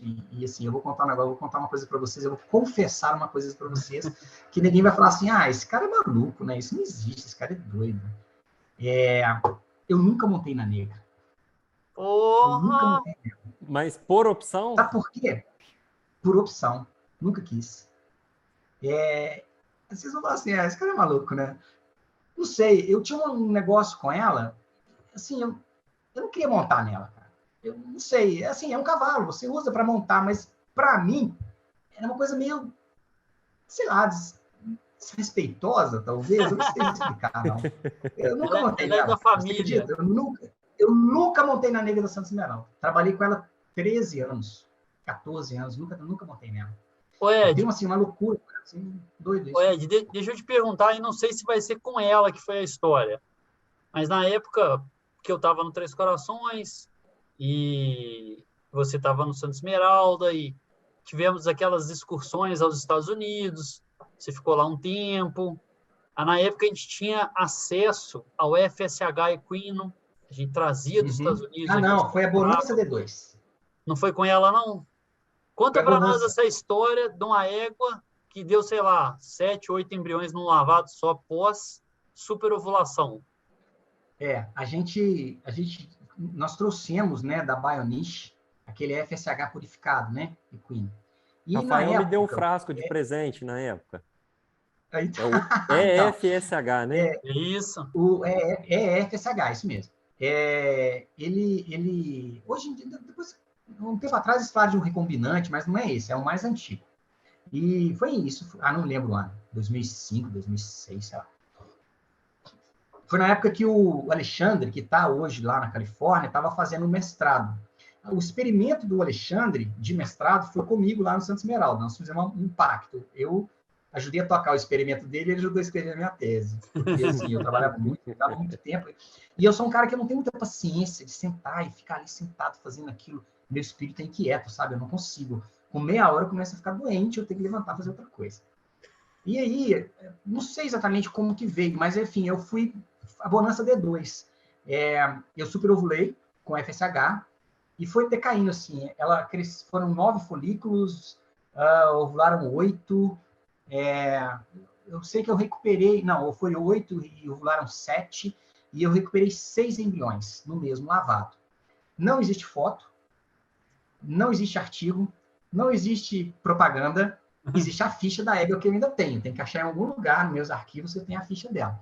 E foi bem legal, porque o menino estava segurando o copinho e falou assim, tem 1, tem 2, tem 3. Ah, não, tem um monte, perdi a conta. E eu fiquei brincando com eles, eu coloquei os 6 na paleta de 0,5, assim, fiquei mexendo, transferiu, e foram 5 gestações desse lavado. Nossa. Foram 6... Foi decaindo, tipo assim, foram 8 folículos, com 9, 5 e 4. Eu recuperei 6 embriões, todos blastocistos, bonitos, de 8 dias, e transferi e pegaram 5. E aí o Adolfo, eu falei com ele, falei, cara, porque você não consegue fazer, ninguém consegue fazer mais do que 11, 12, 15 embriões numa égua. Eu falei, cara, eu faço, vou fazer. Se eu fizer mais de 15, você me dá 1? Ele falou, dou. Aí eu fiz 18, ele me deu 1, eu vendi. Foi legal demais. Top. Eu fiz 18 PEs da Bonança D2 nesse ano. Talvez seja uma das éguas também que tem uma quantidade muito grande. Eu não lembro o ano, mas tem lá, né, as comunicações. Foram 6 embriões coletados. É uma pena mas não tem registro. Que é uma exceção à regra, né? Que a gente normalmente não consegue fazer essa superovulação dessa forma. Mas eu lembro desse caso que era muito marcante, né? Mas o mercado talvez também, acho que não seria bom para o mercado isso, sabe, Rafael? Concordo. Porque um diamante, ele é bom porque ele é raro, né? Você pega uma égua top hoje em dia, você ter 6, 7, 15 embriões da égua no mesmo ano, o quanto isso talvez não vá valorizar. Eu não sei se o mercado...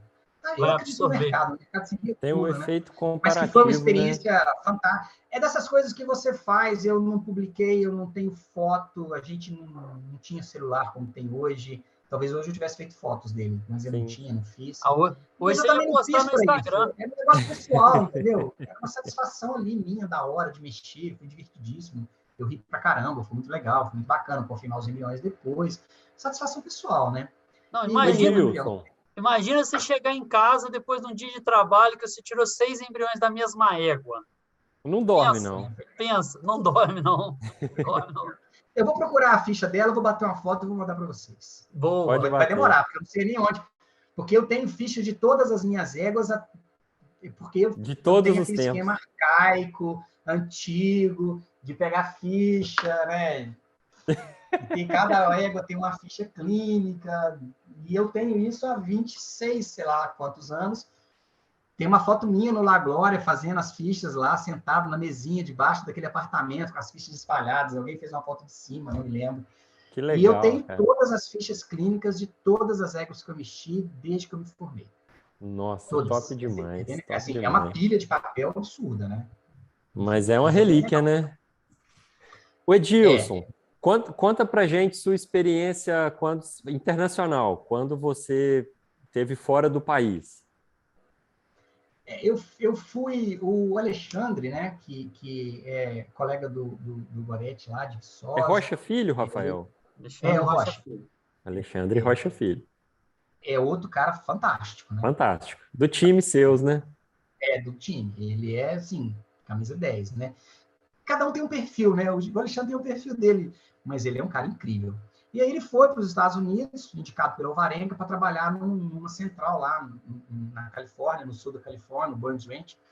E eu ficava, nossa, eu estava afim de ver como era lá, né? Aí o primeiro ano eu fui, fiquei uns dias com ele, mas assim, foi meio que de passeio, aí fiz turismo, fiquei lá uns 40 dias, rodei de carro, foi bem legal, eu e ele. Aí no segundo, aí o Steve me convidou para fazer uma temporada lá. Aí tem uma história feliz e tem uma história triste nessa história aí. Aí eu foi em 2006, eu acho, ou 2005 ou 2006. Eu fiquei 3 meses lá. Foi um puta de um aprendizado, de uma experiência. Não foi fácil, porque você ter uma metodologia de trabalho onde você é o responsável, você é o chefe, você faz tudo, e chega lá, você é o terceiro na linha, né? Você tem o veterinário, tem o Alexandre e eu. Eu era assim, eu era o regra 3, né? O Edis faz.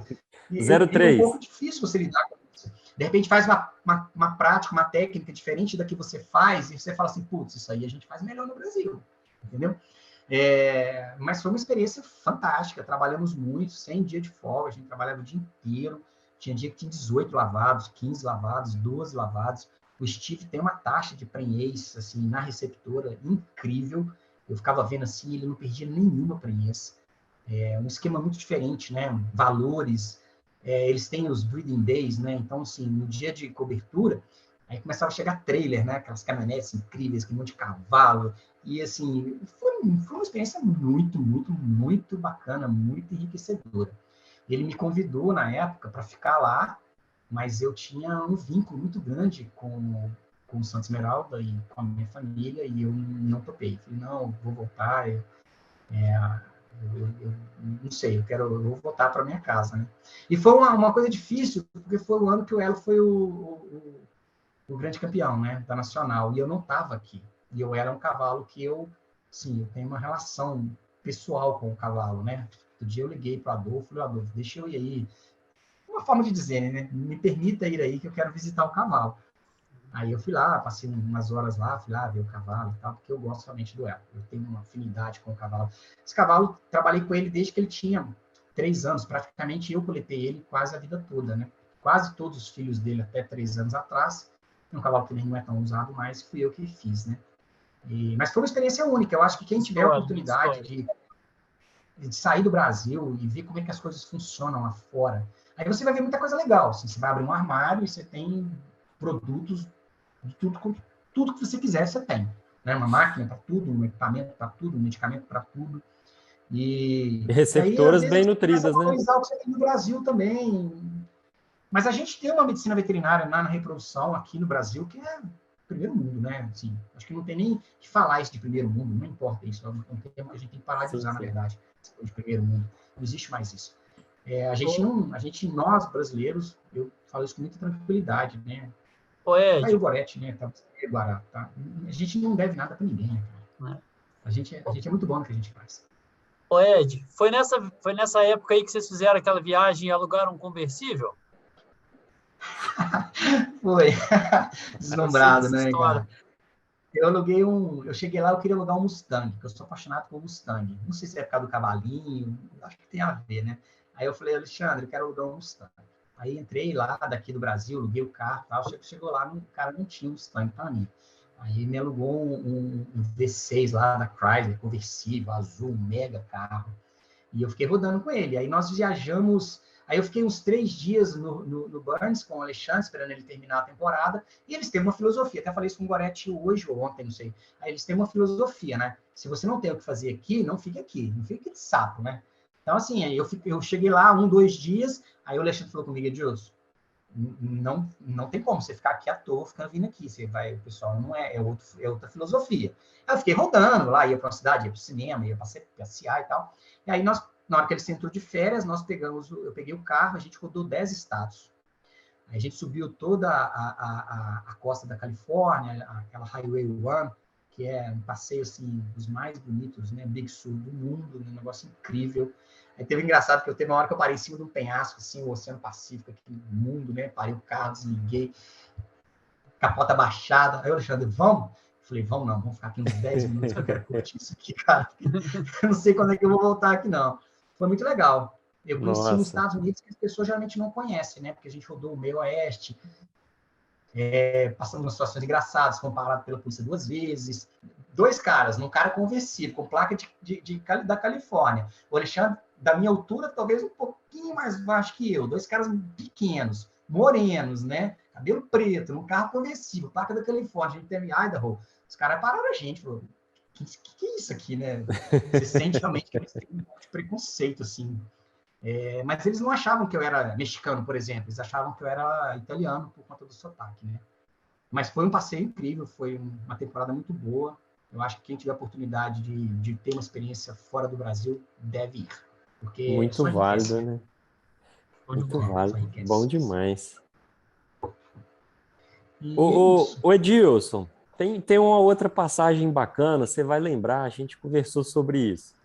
Teve uma palestra do Losino no Embrec, que ele falou de doadoras idosas, que a gente deveria começar a cuidar das éguas antes delas se tornarem idosas, prepará-las para serem idosas. E aí, deixa eu só fazer um gancho. Esses dias eu vi uma entrevista do Abílio Diniz, que é um grande empreendedor brasileiro. Pão de açúcar. Pão de açúcar. E ele falou, hoje ele está com 80 anos, que ele começou a se preparar para chegar nos 80 com 29 anos de idade. E eu achei isso fantástico.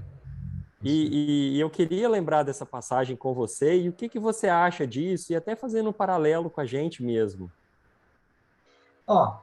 Eu estou me lembrando aqui de uma coisa de algo que vem à minha mente sempre que eu penso, sempre que eu vejo alguém falar de endometrite, que eu vejo alguém falar de patologia, eu vou usar... Veja bem, deixa eu explicar bem o que eu quero dizer para não ser mal interpretado. Porque eu uso PRP, porque eu faço isso, porque a gente faz isso, porque a gente faz isso. Aí eu paro para pensar, eu fico pensando assim, a gente está só apagando fogueira. A grande manha não é saber tratar essas éguas. A grande manha, e o que a gente precisa fazer, aprender a fazer, ou tentar fazer, porque muitas vezes isso não está ao nosso alcance, é não deixar as éguas chegarem nesse ponto. Então, assim, essa que é a grande jogada. Esse que é o grande gol, esse que a gente tinha que conseguir fazer. Infelizmente, a gente não depende da gente, né? A gente tinha que não deixar as nossas éguas chegarem nesse nível. A prevenção é muito mais importante. A medicina preventiva, né? Eu estou fazendo um check-up médico. Depois da pandemia, eu estou revendo assim, hoje eu fui no oftalmo e tal. E aí eu fui, e eu perguntei para um dos médicos que eu fui, e falei assim, com que idade eu devo procurar um geriatra? Porque hoje eu tenho 53, embora assim, me sinta moleque, né? Tá todo mundo vendo, eu rio, eu brinco. E quando você olha assim, fala, eu tenho 53 anos, você fala, putz, mas como assim, né? Não é possível, eu não tenho 53 anos. Quando você pensa nos 53 anos, você pensa num tiozinho pré-avô, né? E eu não sou assim, né, cara? Definitivamente eu não sou assim. Aí ele falou comigo, não, se você não tem nenhuma doença grave, alguma coisa assim, não é necessário, tal. Mas é uma coisa que já não é a primeira vez. Desde que eu fiz 50 que eu penso nisso, sabe? E assim, eu vou acabar. Os caras, ninguém quer fazer, todo mundo fala que não é loucura, mas eu quero procurar um geriatra. Porque eu acho que para ele, e depois, obviamente, para mim, é muito mais interessante começar a tratar de mim enquanto eu não estou todo esculhambado, do que quando eu chegar para ele lá só em frangalhos. Ele fala assim, putz, agora já era, agora eu não consigo fazer mais nada. Sem dúvida, aí cara. Eu já estou, minha glicose está lá, meu colesterol, tudo isso, né? Então, assim, eu acho que é o mesmo raciocínio que a gente tem que ter com os nossos pacientes, né? Porque isso é outra coisa que as pessoas não têm essa visão, né? Nisso aí... As éguas são pacientes, nós somos médicos. Exatamente. Mas nisso aí eu acho que eu e você, de certa forma, tivemos um certo privilégio nisso, que a gente trabalhou muito tempo com as mesmas éguas, no mesmo lugar, né? Então a gente que ia estar lá no ano seguinte, né? Então a gente sabia a importância de preservar. Que é um pouquinho diferente do Rafael, por exemplo, que já recebe as éguas na central. Nossa, a central é um imã para a égua problema. Um imã. Mas olha A só, filosofia de lá o é que essa. acontece também, Gilberto, é o seguinte, cara, é que você, né, você está no La Glória há quantos anos? Eu fiquei no Santos Esmeralda há tanto tempo. Não havia essa migração de égua de um lado para o outro como é hoje. Entende? Talvez seja importante o mercado, se ele vai se adequando, o mercado vai se moldando, né? Assim como os cavalos hoje, daqui a pouco não vão coletar semi-resfriado, vai ser só semi-congelado, porque o cavalo tem 50 donos. Então, o cavalo vai ficar num local só, né? Como é, por exemplo, o Fajardo do Timbó hoje. Ele vai ficar num lugar só, o meu cliente tem 7,5% dele, e eu vou ter lá 30, 60, X palhetas por mês, e eu nunca vou trabalhar com semi-fresco dele. Talvez as éguas precisem chegar nesse ponto, de ficarem num local só, cuidar, porque o que eu acho que mata, o que faz com que o Rafael sofra tanto, é essa migração das éguas de um lado para o outro, mexida por equipes diferentes, manejos diferentes, protocolos diferentes. Eu acho que se a gente Lugares conseguir... diferentes, né? Locais Climas, diferentes. Com né? certeza. Climas, E, manejos. infelizmente, eu não sou bairrista, eu não vou aqui falar, nós somos... Existem técnicas e técnicas, pessoas e pessoas, e a gente pega muito problema, né, cara? Sim. Alguns são inerentes ao manejo, outros nem tanto, né? Mas, sim, a gente tinha o privilégio de trabalhar com as mesmas éguas, né? A gente trabalha com a mãe, depois trabalha com a filha, depois trabalha com a neta, depois trabalha com a bisneta, e até aqueles por exemplo, assim, aquelas... As essa égua particularidades, falha né? ovulação. Mas a mãe dela também, a avó dela também, a bisavó dela também. Então, você começa a conhecer a família, né? Porque algumas Sim. dessas características, elas são hereditárias, são transmissíveis, são inerentes às famílias. Então, você já tem até uma abordagem. Tem uma história muito engraçada da negra. A negra, ela tem um comportamento, quando você vai acessar a cervix, que ela dá uma relinchada. Ela se sente incomodada, ela relincha. E aí as filhas dela todas fazem isso. A Kina faz isso, por exemplo. Não sei se o Rafael vai lembrar. Então, vocês vão falar, filha da negra mesmo. Olha, tem o mesmo comportamento. Mas isso é uma das coisas que eu acho legal do residente, de uma coisa que, para mim, com o meu perfil de veterinário, casou muito bem com a residência, né? A residência De cuidar mesmo, né? É porque você acompanha, né? Você conhece aquela égua desde que ela era potrinha, né? E você vai trocando as gerações, você vai mexendo. Outro dia eu vi uma égua sua, que eu me lembro dela, La Glória Imagem. Eu lembro da imagem potranca lá no La Glória. Eu lembro dela, atacada, potrancona. Mas aqui a gente tem que acrescentar nessa equação as boas práticas, né? Que a gente vem mais ou menos da mesma escola e a gente pensa muito na égua, na integridade física da égua, na longevidade da égua. Eu tô com um pouco de pudor de falar as coisas. Não, mas é a integridade. Então, isso aí é fundamental. As boas práticas de higiene. Higiene e asepsia, né? Asepsia. E por aí vai. Nós tivemos uma Bravec. E sensibilidade também, manual mesmo, né? Feeling. Feeling. Aí que eu acho que aquele profissional, aquele colega, nós, que tem essa ligação com o cavalo, ele corre muito menos risco de causar algo iatrogênico ali, um problema, do que quem é alguém que está ali só por estar ali. Perfeito. O que eu vejo muito isso na nossa profissão, e que me assusta um pouco, é complicado falar isso, é polêmico, enfim, pode gerar desconforto, mas, enfim, paciência. Eu nunca fui... Ninguém me conhece por economizar muitas palavras, né? Eu acho, assim, que falta, aí eu não sei exatamente aonde falta, mas, sobretudo, esses 2 anos de pandemia, onde você tem um monte de gente que formou há 2 anos sem entrar numa sala de aula. Então, assim, EAD, fazer um curso onde você não põe a mão no bicho, para mim, que a veterinária começa por pôr a mão no bicho, como que você aprende uma ciência se você não põe a mão no bicho? Como que você sente? Aí, entende? E como você respeita, né? É um negócio meio maluco, né? Eu acho que nós, eu talvez menos, porque eu não tenho tantas pessoas que trabalhem comigo, mas a gente tem uma responsabilidade enorme, né? De formar bem as pessoas e incutir nessas pessoas uma filosofia de trabalho que de respeito, né? né? De respeito, de preservar, né? De feeling, de você saber a hora. Eu, por exemplo, eu gosto de lavar os meus embriões de manhã.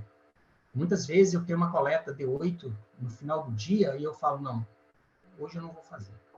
Estou cansado, estou tenso, minha musculatura está tensa, meu braço está tenso. Não, vou para lá, amanhã de manhã eu acordo, cabeça boa, venho cá e faço o lavado. E muitas vezes eu faço isso quando permite, né? Quando dá, porque às vezes não tem como, né? De repente, no outro dia você vai estar em outra propriedade, fazendo outra coisa, não tem como fazer. Mas na medida do possível, esses procedimentos mais invasivos, eu acho que a gente tem que fazer realmente quando você está tranquilo. Cuca fresca. O Rafael herdou isso aí, hein? Mas né? Eu lembro uma É vez uma que eu questão fui... fisiológica, né? A gente, palpação transretal, a gente faz muita força, né? Não é uma força de levantar um peso, né? Mas é uma força de contração, né? Então, às vezes, você fica muito tenso. E, às vezes, um pequeno gesto mais brusco, um pouquinho, enfim, né? Então, acho que a gente tem que... E respeito, né? O que eu costumo dizer, eu dei aula um ano na PUC, e eu tinha umas coisas, esses meus clichês, assim. Uma que eu falava que você examina a égua quando a égua vem andando para você, que o cara vem trazendo. Eu falava, quando é que vocês vão começar a examinar a égua de reprodução? Eu vou examinar. Não, eu falei, não, tá tudo errado. Você vai começar a examinar a sua égua de reprodução na hora que o menino vier com ela no cabresto. Aí você vai começar a examinar a sua égua de reprodução. Porque aí você vai ver como é que tá a orelhinha dela, se ela tá trocando, se ela tá ferindo, se ela tá emburrada, se ela não tá, se o pelo tá bonito, se não tá, se você tá vendo as costelas, se você não tá.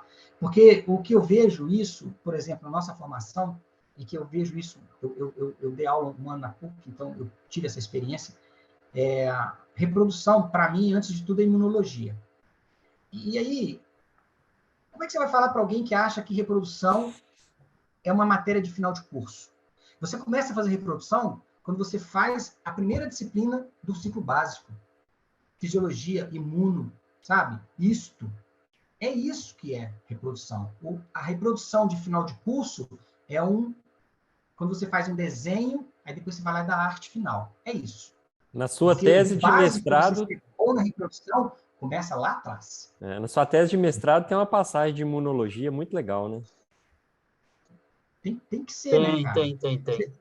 Edilson, no meio de tanta experiência com reprodução, com clínica, residente em aras, vários aras renomados, e você ainda é criador de cavalo, e a gente sabe que tem bons animais. Conta pra gente essa experiência.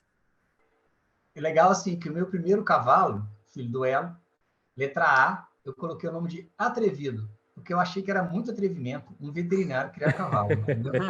Aí é um castrado, eu castrei o cavalo, dei pro meu irmão, é o cavalo de estimação do meu irmão. Eu adoro cavalos, né?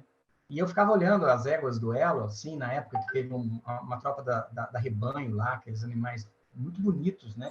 E, assim, eu gosto de cavalo de sela. Inclusive, eu tô para entrar agora no esquema do Caminhos do Machador, que eu acho que é um negócio que deve ser super legal, você passar um final de semana andando a cavalo, fazendo trilha.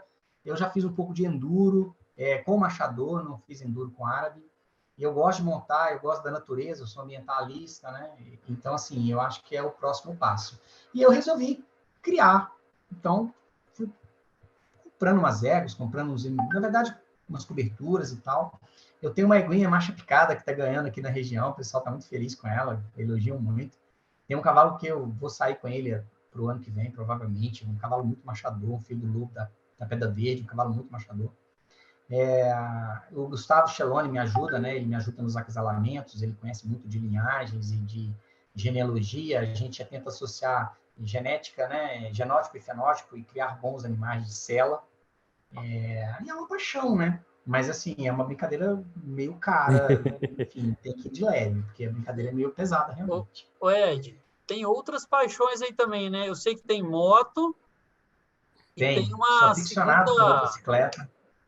Tem uma segunda graduação, talvez? É que eu falei no início, né? Eu tenho interesses muito ecléticos, assim, né? E eu gosto da veterinária, eu gosto do cavalo, eu gosto de criar cavalo. A veterinária, na verdade, para mim é uma ferramenta dentro desse mundo aí do cavalo, né? Às vezes eu costumo brincar que eu gosto mais de criar cavalo e cuidar de cavalo do que de ser veterinário realmente, né? Mas, assim, não dá como separar uma coisa da outra, né? Adoro fazer clínica, é uma coisa que eu quero voltar a fazer, quando você fica jogado só na reprodução direta, você acaba se afastando um pouco da clínica, né? E agora eu meio que peguei uma parte da clínica do Aras da Pil para tomar conta, e tem uma residente lá, Clara, e assim, a gente está trabalhando juntos, então eu adoro fazer clínica, eu gosto de pôr a mão, eu gosto de pegar um animal, enfim, eu gosto da clínica. Mas eu fiz, as pessoas não entendem muito bem isso, né? Mas eu tive que trancar o curso porque a reprodução me impediu de continuar. Mas eu fiz 7 períodos de arquitetura, agora, não tem muitos anos isso. E eu sempre desenhei muito isso, eu gosto da arquitetura, e eu fiz até como um hobby, como uma segunda profissão. Você vai montar um escritório de arquitetura? Eu falava assim, acho difícil, né? Eu ir lá, e outra, eu não faço arquitetura de computador, eu gosto do conceito da arquitetura, do desenho, enfim, eu gosto da parte conceitual da arquitetura. E aí tranquei o curso, mas assim, eu tô louco para voltar e terminar, faltam 3 períodos para me formar. Aí, assim, mas eu acho que a veterinária nunca vai deixar de ser mexer com Mas cavalo, né? dá para fazer arquitetura de aras, cara. Não é? A minha professora falou, Edilson, vamos fazer arquitetura de aras. Eu falei, tá, vamos fazer, sim. Mas, assim, acabou que eu parei, tranquei o curso e de volta em quando eu volto a fazer. Mas eu gosto de construir, eu gosto de fazer coisas no sítio, eu gosto de fazer projetos, e gosto de desenhar, então eu estou sempre mexendo, né? A arquitetura é um prazer. E você falou Eu também das adoro meus motos? livros, né? Eu gosto de motocicleta, né? Eu gosto de motocicleta, sempre gostei. Gosto de andar de moto, acho que a moto é um cavalo diferente, né? Só que é mais rápido, mais agressivo. São vários cavalos, né? Vento na cara, né? Aquele negócio todo, sair de manhã, domingão, dar um rolê de moto é muito bom, né? Eu tenho uma paixão que são os livros e, assim, não sei mais onde enfiar tanto livro dentro de casa, o pessoal fica doido, mas eu adoro comprar livros, então, estou deprimido, vou lá comprar um livro, entendeu? Eu vício assim, né? Estou chateado, vou lá comprar um livro. Não, mas é uma ótima terapia. Mas eu não gosto dos e-books. Eu gosto do livro físico de papel, sabe? Aquela coisa do contato com o objeto é importante para mim. Às vezes eu passo na frente da estante, eu estou montando uma biblioteca na parte da casa lá da frente, eu estou instalando uma biblioteca, aí eu fico lá mexendo nos livros. Adoro ler. Aí eu, não sei, depois que eu fiquei muito tempo no Santa Esmeralda, eu estava numa zona de conforto, que era muito legal, aí saí de lá, fiquei um ano sabático com apenas um Aras, fiquei muito tempo à toa, vivia lá o tempo inteiro, que é o Aras da Pil, tem 6 anos que eu faço lá. Eu adoro a criação, adoro o lugar, adoro as pessoas, o pessoal lá, sabe, assim, daqueles lugares que você se sente bem em estar, né? O Roberto, que é o proprietário, um cara fantástico, a equipe toda é muito boa, eu gosto mais de lá. E tem essas coisas, né? Eu quero ter uma experiência diferente com cavalos que eu ainda não tive. Eu já fui residente, já trabalhei com égua de pista, já trabalhei com égua no centro de treinamento, e agora eu quero ter uma clínica, eu quero ser residente dentro, eu falei isso com o Gorete um dia desse, eu quero ser residente dentro da minha casa. Então, eu quero receber as éguas, eu sempre tive vontade de ter uma clínica, de receber égua problema, mas não a égua problema, que tenha uma lesão, não só isso, mas eu queria pegar uma égua, a coisa da geriatria, né? Eu queria muito isso, eu queria ter uma possibilidade de pegar uma égua e fazer a parte médica, né? De fazer, por exemplo, a odonto, fazer a parte de podologia, fazer a parte de bioquímica, atividade física, controle metabólico, eu acho que isso é legal. Pegar uma égua assim... Vai acontecer, pô, vai acontecer. É só traçar a meta. Ter uma propriedade, comprar uma Vamos. propriedade, eu estou procurando uma propriedade para comprar, não é fácil achar uma propriedade acessível, né? E eu quero ter uma clínica minha, eu não faço questão de ter 200 éguas clientes, eu quero ter 10. E é isso, né? Cuidar bem das 10, né? E cuidar bem das 10, né? E de repente ter um resultado bom, poder trabalhar com éguas que não são de pista, poder pegar uma égua que é só para reprodução. Entendeu? E virar um conceito também, né, Edilson? Um conceito de cuidado e servir de modelo para replicar também, né? E talvez você tenha a bagagem e o know-how suficiente para mostrar para as pessoas o caminho correto de cuidar efetivamente do animal, né? E talvez alguém tenha que fazer esse papel e você já tem esse know-how, né? O cuidar é fundamental, né? Eu acho que o cuidar é fundamental. Esse é o tipo de veterinário que eu sou, né? Eu gosto de cuidar. Eu quero fazer isso, né? Eu não quero ter que ficar correndo. O ser residente era legal porque eu não preciso ficar rodando de carro o dia inteiro, para baixo para cima, igual um maluco, né? Anda de 60 km para lá, 30 km para cá, 20 km para cá, né? Eu não quero isso para mim. Então, eu venho passando por etapas, né? Aí, depois de muito tempo sendo residente, agora eu fiquei um tempo meio sabático, aí agora eu faço um pouco de rota, mas, assim, o meu projeto, que eu falei que o meu projeto de 24 meses é de ter a minha clínica. E você acha...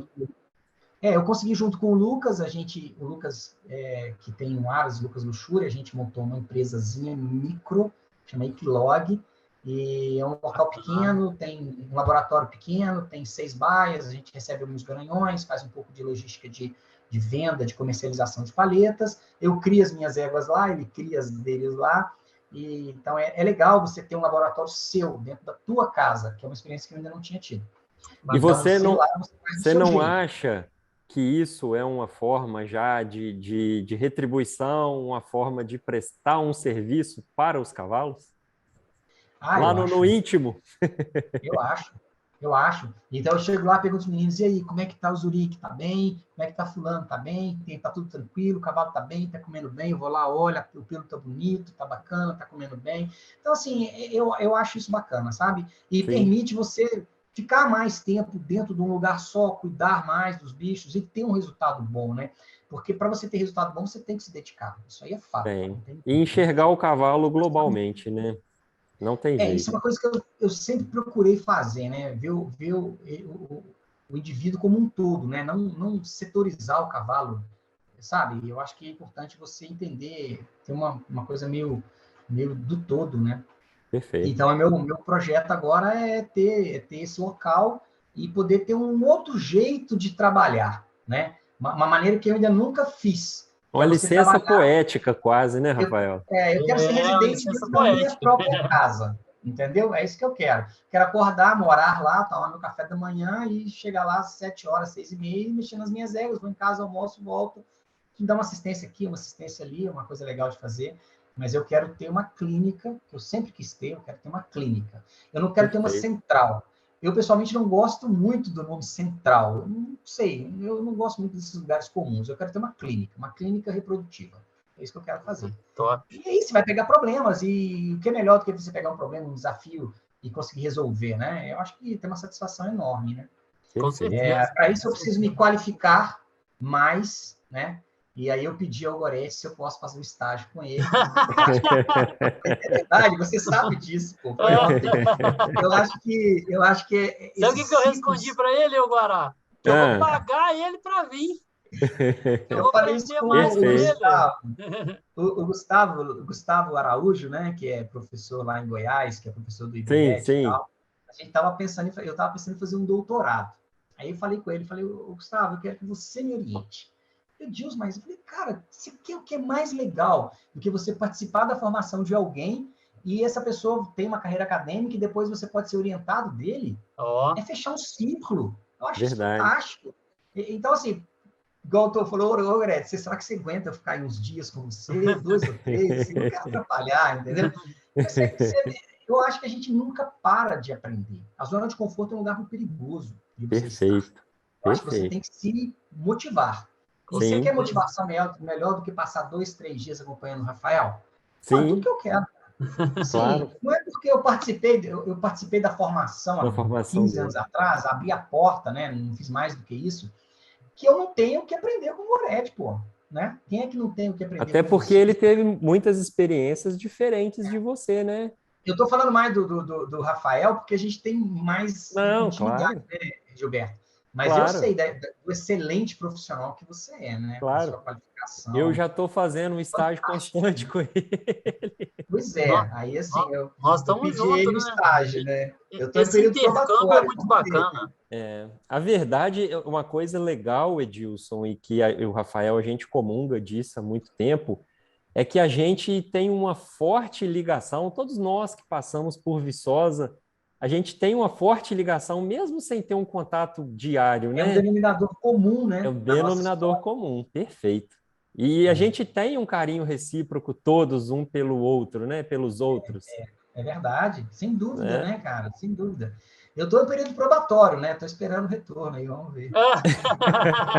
Se precisar de uma ajudinha, eu cutuco o homem. Obrigado aí, cara. Vou precisar de um QI aí, sabe? Um QI indica, né, cara?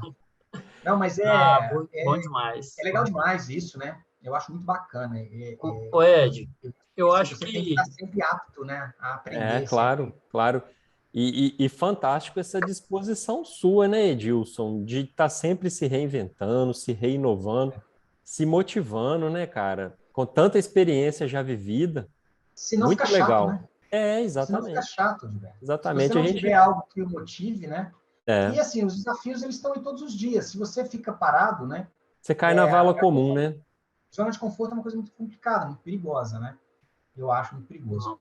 E eu acho que você tem que se adaptar, os tempos mudam, as coisas mudam, é dinâmico, né? Todo o tempo, né? Então, eu acho muito, eu sou um espírito inquieto, né? Então, isso é fato. Ô, Ed, É isso. depois de tudo isso que a gente conversou, a gente veio lá das dificuldades, lá do moleque mesmo, do jovem, e passamos todas as fases, a gente conversou, pô, foi Colégio ótimo. Agrícola. Isso, foi ótimo. Internato, era uma loucura. Quando você junta estudo, você digere estudo, o que você deixa de, assim, um recado, uma mensagem, um conselho, que o MindVet, a proposta nossa, minha, do Gilberto, e acho que todo mundo que vai andar com a gente junto aí, é a gente poder ajudar, né? O propósito, né, Guará? A gente poder ajudar, Exatamente. e talvez a gente deslumbrou que a galera que mais precisa de uma orientação no quesito carreira, Formação. formação, essa orientação é para a galera que está na graduação mesmo, a galera jovem.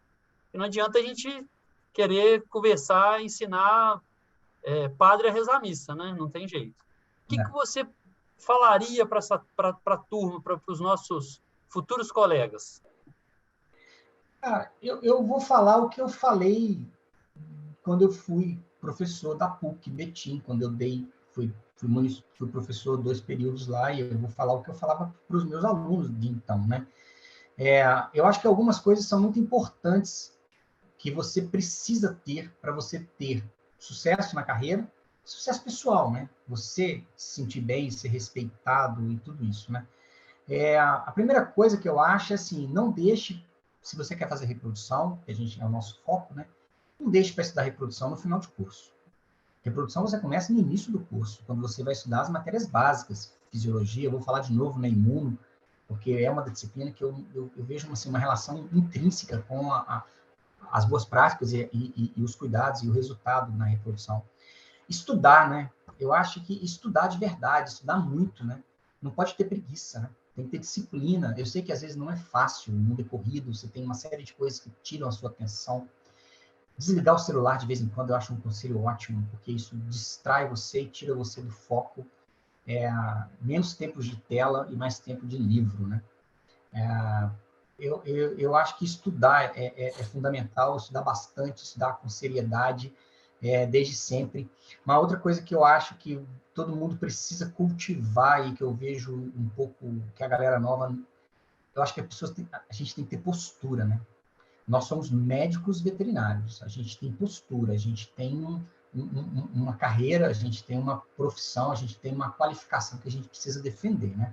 Então, assim, você tem que ter postura, né? Uma postura ética com o seu colega, uma postura ética com os animais, principalmente.